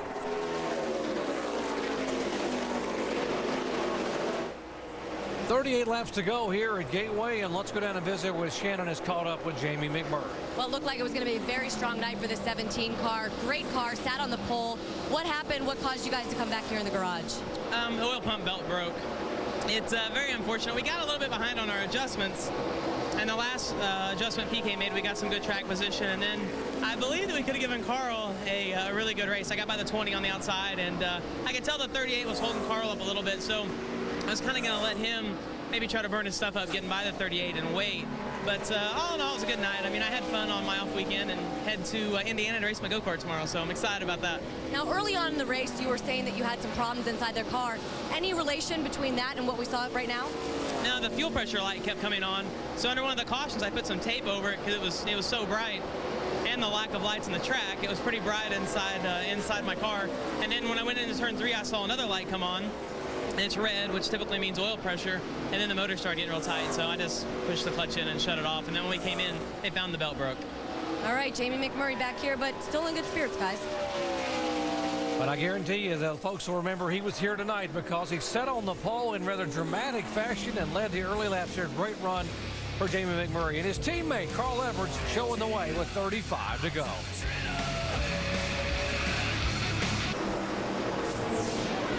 Back at Gateway International Raceway, Madison, Illinois. NASCAR Nationwide Series action. Along with Dale Jarrett and Andy Petrie, I'm Jerry Punch. Glad to have you with us. Reigning series champion Carl Edwards is the leader. And Edwards has led twice for 49 laps. Now compare this year to a year ago. Last year at this time he had 4 wins. Look at the 12 top 5s. He really dominated the first half of the year last year, and this year he had not won until Milwaukee. Yeah, this year it looks like he might still match those numbers, but it'll have to be in the second half, and they've got this thing kind of righted. They'll have a shot at that. And we asked Carl about chasing points, about how important it is to try to get a close points battle. In fact, that it is going to be so competitive this year with him and the other guys that are running full-time over from the Cup Series. For the fans, it's better when you have a close points race. You know, and the guys I'm racing right now, you know, Clint and David Rudiman and David Reagan and you know, Brad and all these guys that are, I mean, really running well. You know, it's fun. So it's competitive, and we need to win some more races. I mean, we've got to catch up to Clint. You know, I'd love to beat him. He's a great competitor. A year ago at this time, Carl Edwards had a 716-point lead over second place. Folks, this is how tight it's getting here. 191 points, 201 back to Edwards. In fact, the top 5 right now are closer than first and second were a year ago. This is the tightest points battle we've seen in the NASCAR Nationwide Series since 2004. And by the way, David Rudiman in the garage area trying to get the 99 repaired. They're still working on the 99 car. We will mention, though, by the way, that for you Stephen Wallace fans, Stephen is back on the racetrack being shown 27 laps down in the 66 car. There is Stephen. Good job by the Jimmy John's crew to get the car bandaged back as best they could. And he is back running laps trying to gain valuable points. He was 12th in the points coming in to tonight. The battle for 5th spot. James Busher is in 5th, and Landon Castle's been creeping up on his back bumper. Yeah, Landon's done a great job all night. He's had himself in the middle of a lot of action at times, but he's really kept the nose pretty clean, and now he's trying to get himself into the top 5. A really good run for this young man who's really, I think, each and every time he gets behind the wheel of the race car, and we heard his crew chief say earlier tonight, Andy, that he just continues to improve each time they give him that opportunity. When you talked to Landon in the pre-race before they got started, he said that he needed to get consistent top 5 finishes before he could win, and that's what he's trying to do here. How about the 18-year-old James Busher in the 32? Let's check in on his pits with Dave. And Jerry, 4 years ago, he was running weekly in what are called Legends cars and gunning for a title in the semi-pro division. That is until he had trouble with his own race car, and he went up to Steve Turner, whose daughter was competing at a track. He said, "Can I drive your daughter's backup car for one lap and get points toward my championship?" Turner said, "No, but if you let me work on the car, I'll let you race the car, and then you can go try to win the race." And that's just what Busher did. He won that night, and now he drives for Turner in the Hooters Pro Cup Series. He was the youngest winner in ARCA, but if it weren't for Turner in the Legends Series way back when, answering a young man's request, a very polite request, by the way, Turner told me, he wouldn't even be here. He's supported Busher ever since, and he's helped him get to where he is today. And Dave, the late Dale Earnhardt Sr. would have loved that story, because he always told young drivers, never forget where you came from. Never forget the people that help you get where you are. And James Busher and his mentor watching tonight certainly giving back. This young man is driving the wheels off this 32 car all the way from the back in the pack. The 32 car being shown in 5th position. Inside of 25 laps to go, Carl Edwards trying to hold off Joey Logano, Jason Keller, Leffler, and Busher.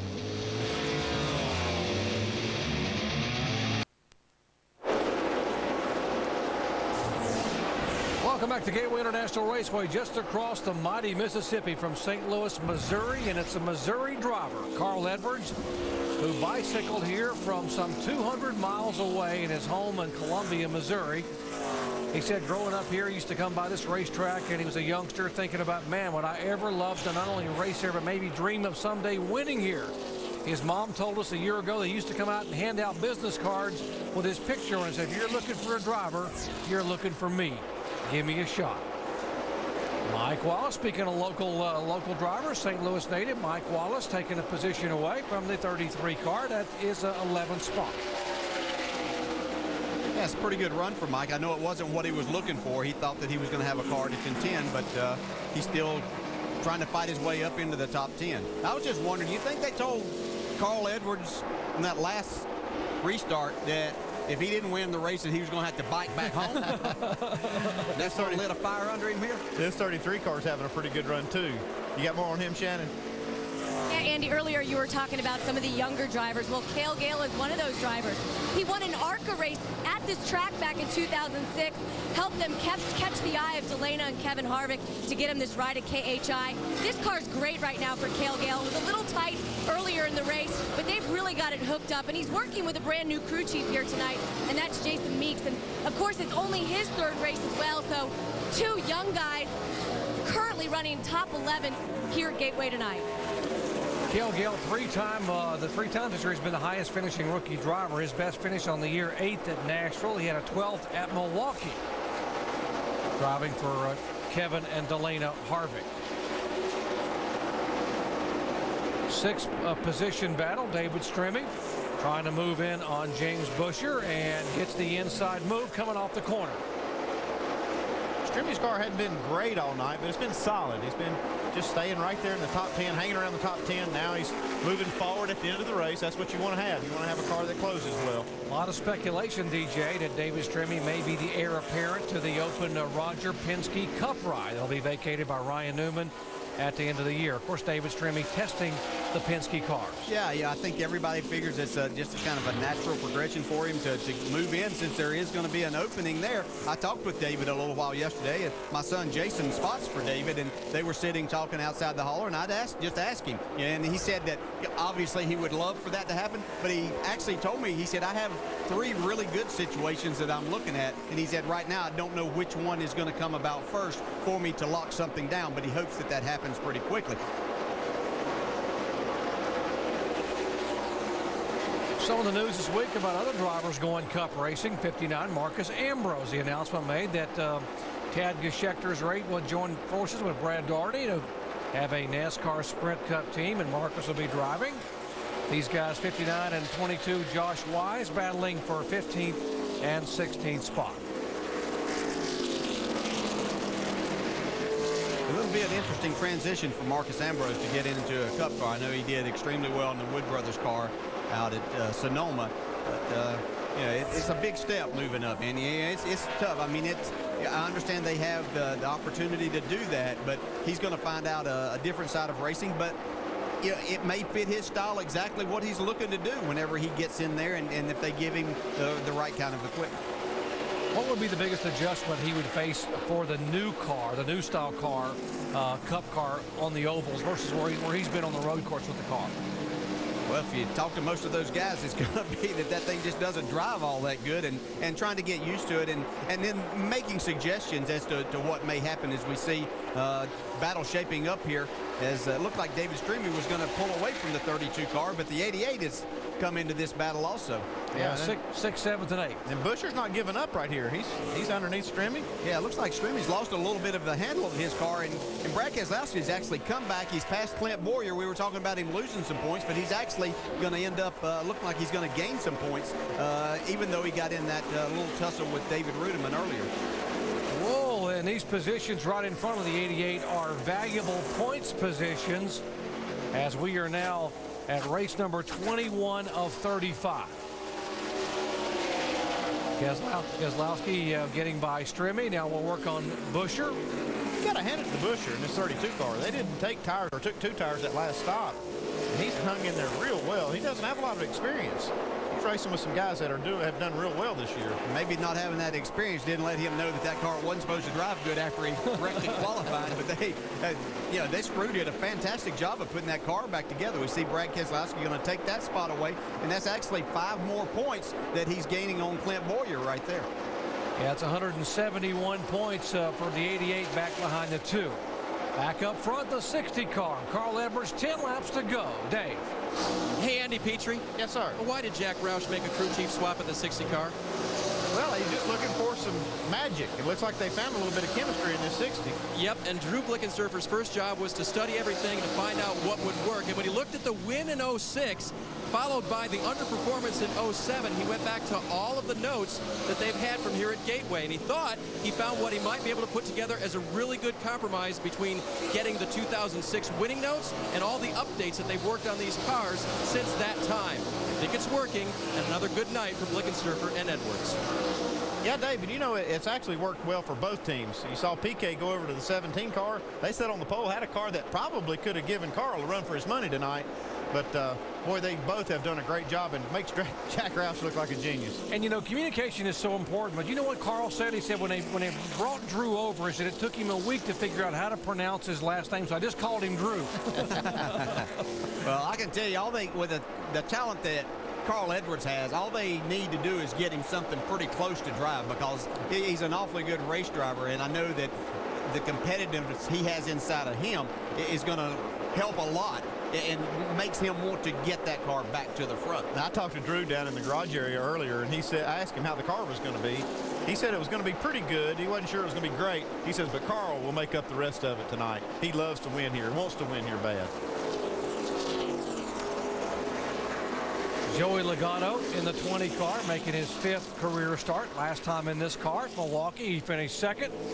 And unless something major happens, he will probably finish 2nd here tonight. Yeah, we came in here speculating that he might have a chance to win, and he did have a chance to win.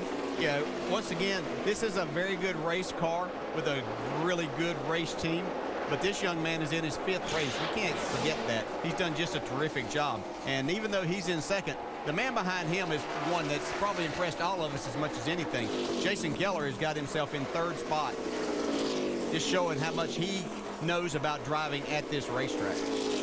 Got to give a call to not only Jason in the 11 car there, whose best finish of the year was 7th at Darlington, but Todd Gordon and this entire team. Todd Gordon won here back in 2003 with Scott Riggs, pulled off a huge upset, and Riggs led 1 lap. But it was the last lap, and that was the most important one of the race. Mike. Doc, I had a recent conversation with Jason Keller, and he was a little bit upset. He felt like the media had been given too much credit to his new sponsor, Incredible Pizza. And I thought that was a little bit odd, because most drivers want to give their sponsor a big plug. He said, well, don't get me wrong. They've helped out a lot. But the real credit goes to this team. This team is made up of just 12 full-time guys, and he says it's their hard work and their determination that has gotten them back to this level. In particular, their crew chief, Todd Gordon. You see him there pictured? Well, Todd Gordon, to give you an idea of how much work these guys do, well, he's not only the crew chief, but he's also the shock specialist and the engineer on the team. Sort of a throwback, guys, of the old teams with very few people, and you had multiple jobs. They're not thinking about what they don't have. They're thinking about what they do have. They do have a sponsor. They do have a race team, and they're out there doing everything they can with what they have. You know, I think they go by that John Wooden motto that it's amazing how much can be accomplished if nobody cares who gets the credit, and that's exactly the way Jason Keller is right there. Yeah, he's not taking any of the credit, but he deserves a lot of it also as the driver of this race car and keeping all of that going. So it's the type of team that you like to see having some success. We're seeing Clint Boyer right here, our points leader, get back a few points there by passing David Strimmy. We saw Strimmy go up there and work himself up to the 6th spot, but now he's fallen back, and this has allowed Clint Boyer to get a few more points back. 3 laps to go here at Gateway International Raceway. And Carl Edwards from Columbia, Missouri. He won here in 2006. He had gone since June of last year all the way up until last month without a win. 37 races, and finally, after a change in the crew chief and a little chemistry adjustment, Carl went to victory lane at Milwaukee. He won 4 times. By this time a year ago, he has won once this year, and you heard him a little bit ago say, we got to win more races if we're going to have a chance to climb back in this points championship. Couple of teammates here, Landon Castle and Brad Keselowski in the 5 and 88. They are 5th and 6th. Race a little bit harder for that top 5 spot than you would for, say, 6th place. So I'm sure Brad Keselowski is going to give him all he wants right here. Yeah, he is, but it's a great comeback for Brad Keselowski, who looked like after that little incident with the 99 car, they had to spend a little bit of extra time in the pits to repair that car, put some tape on the front of it to come back from where they restarted. This is a really good night, and what could have been devastating for them points-wise turns out to be pretty good. Final lap here for cousin Carl Edwards in the Roush Fenway Ford. How good is it for Carl Edwards, who grew up with a little boy wanting to win here? He did it in 2006.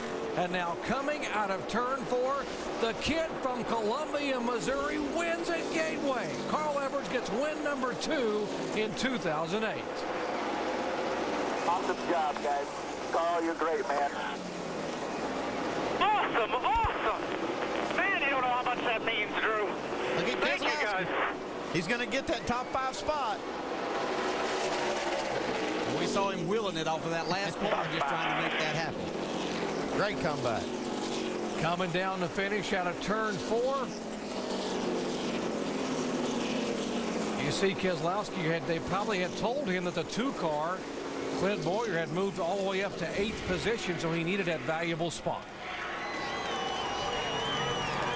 Here's a happy man right here, Carl Edwards. Yeah, and these fans in the stands are happy for him, too. They're cheering right below us here, and they're excited to see him get a victory here. They want a backflip. They know what they want, and the crew on the wall, they know what they're about to get. Youngsters in the crowd holding up signs. We love you, Carl. Local boy does good, as one sign said. Here he comes.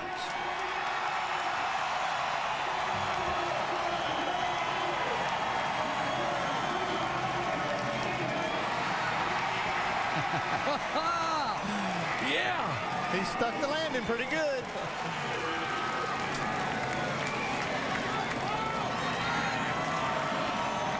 Let's go down to Dave. And Drew realizing someday he's going to have to learn how to do that too. But you sure know how to tune a race car. Congratulations again on a great win tonight. Thank you. You know, Carl wanted this win so bad. He could have picked that Save-A-Lot car up on his back and carried it around here, I think, fast enough to do it. So we just had to get it close for him, and then he could take it from there for sure. Second win of the year, second with this crew chief, guys.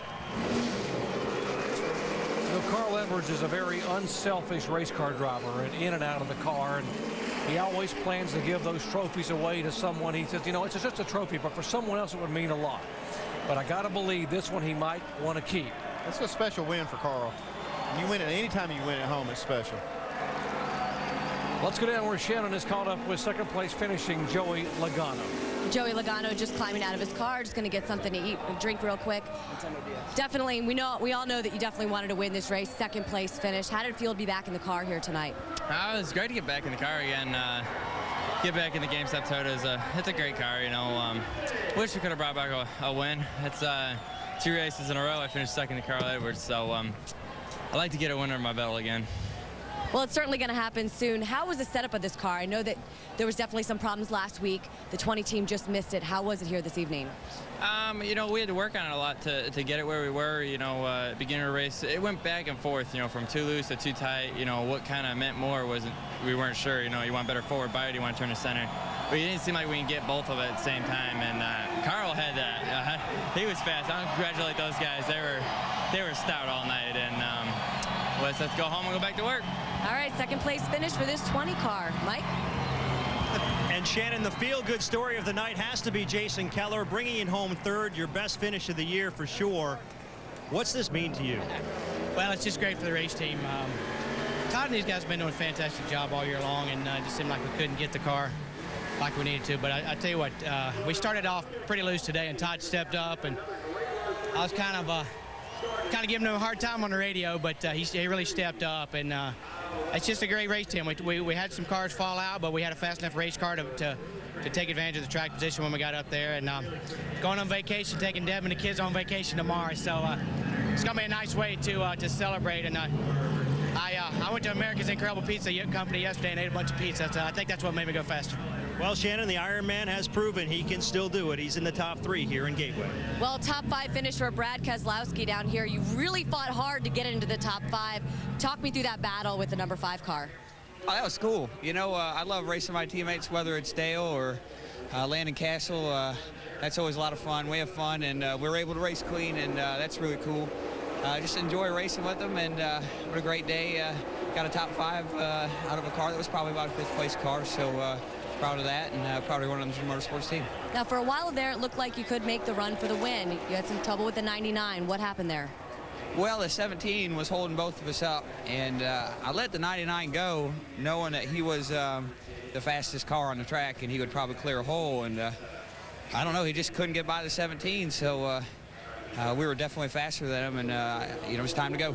So I got to the outside of him, and I was ready to go, and he just came up. I don't know why. I was all the way up to his door, so I tried to let him back in line, but it was too little, too late, and I'm sorry for that. For David, you know, it really sucks for him. That's a good team over there, and I had some friends over there, and certainly don't want to see him get wrecked. All right, solid finish for this number 88 team. 170 points out of the first place in the standings. Doc? Shannon, they're closing in on the 2 car, and let's go down, and there he comes. Carl Edwards climbing out of the car in victory lane. Listen to this crowd. Dave. And he's the only one with a beverage to throw down here. I thought for sure the crew would get you this time. Second win, about as close to home as you can get, Carl. That's unbelievable. Man, I cannot thank the fans enough. The support here is unreal. David Ruderman had, I thought, the fastest car in the long run. I don't know what happened to him. But I can't say enough about everyone from Save-A-Lot, Vitamin Water, Under Armour, Ford Motor Company. If you haven't driven a Ford in a while, just go drive one. And I don't know, man. We've talked about it. This is as good as it gets. We had 650 people from Save-A-Lot here, and probably 1,000 people I know up there in the grandstands. It's unreal, man, unreal. And Steve Peterson's family, we're thinking about you guys, that's for sure. Drew told me that you said this was the most important race of the year, even over Cup races, Carl. True?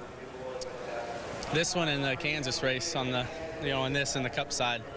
I've been fortunate enough to drive that truck to victory lane at Kansas, and 2 wins here in the Nationwide Series. And I'm telling you, there won't be a guy tomorrow having a better day than me. That's it. This is unbelievable.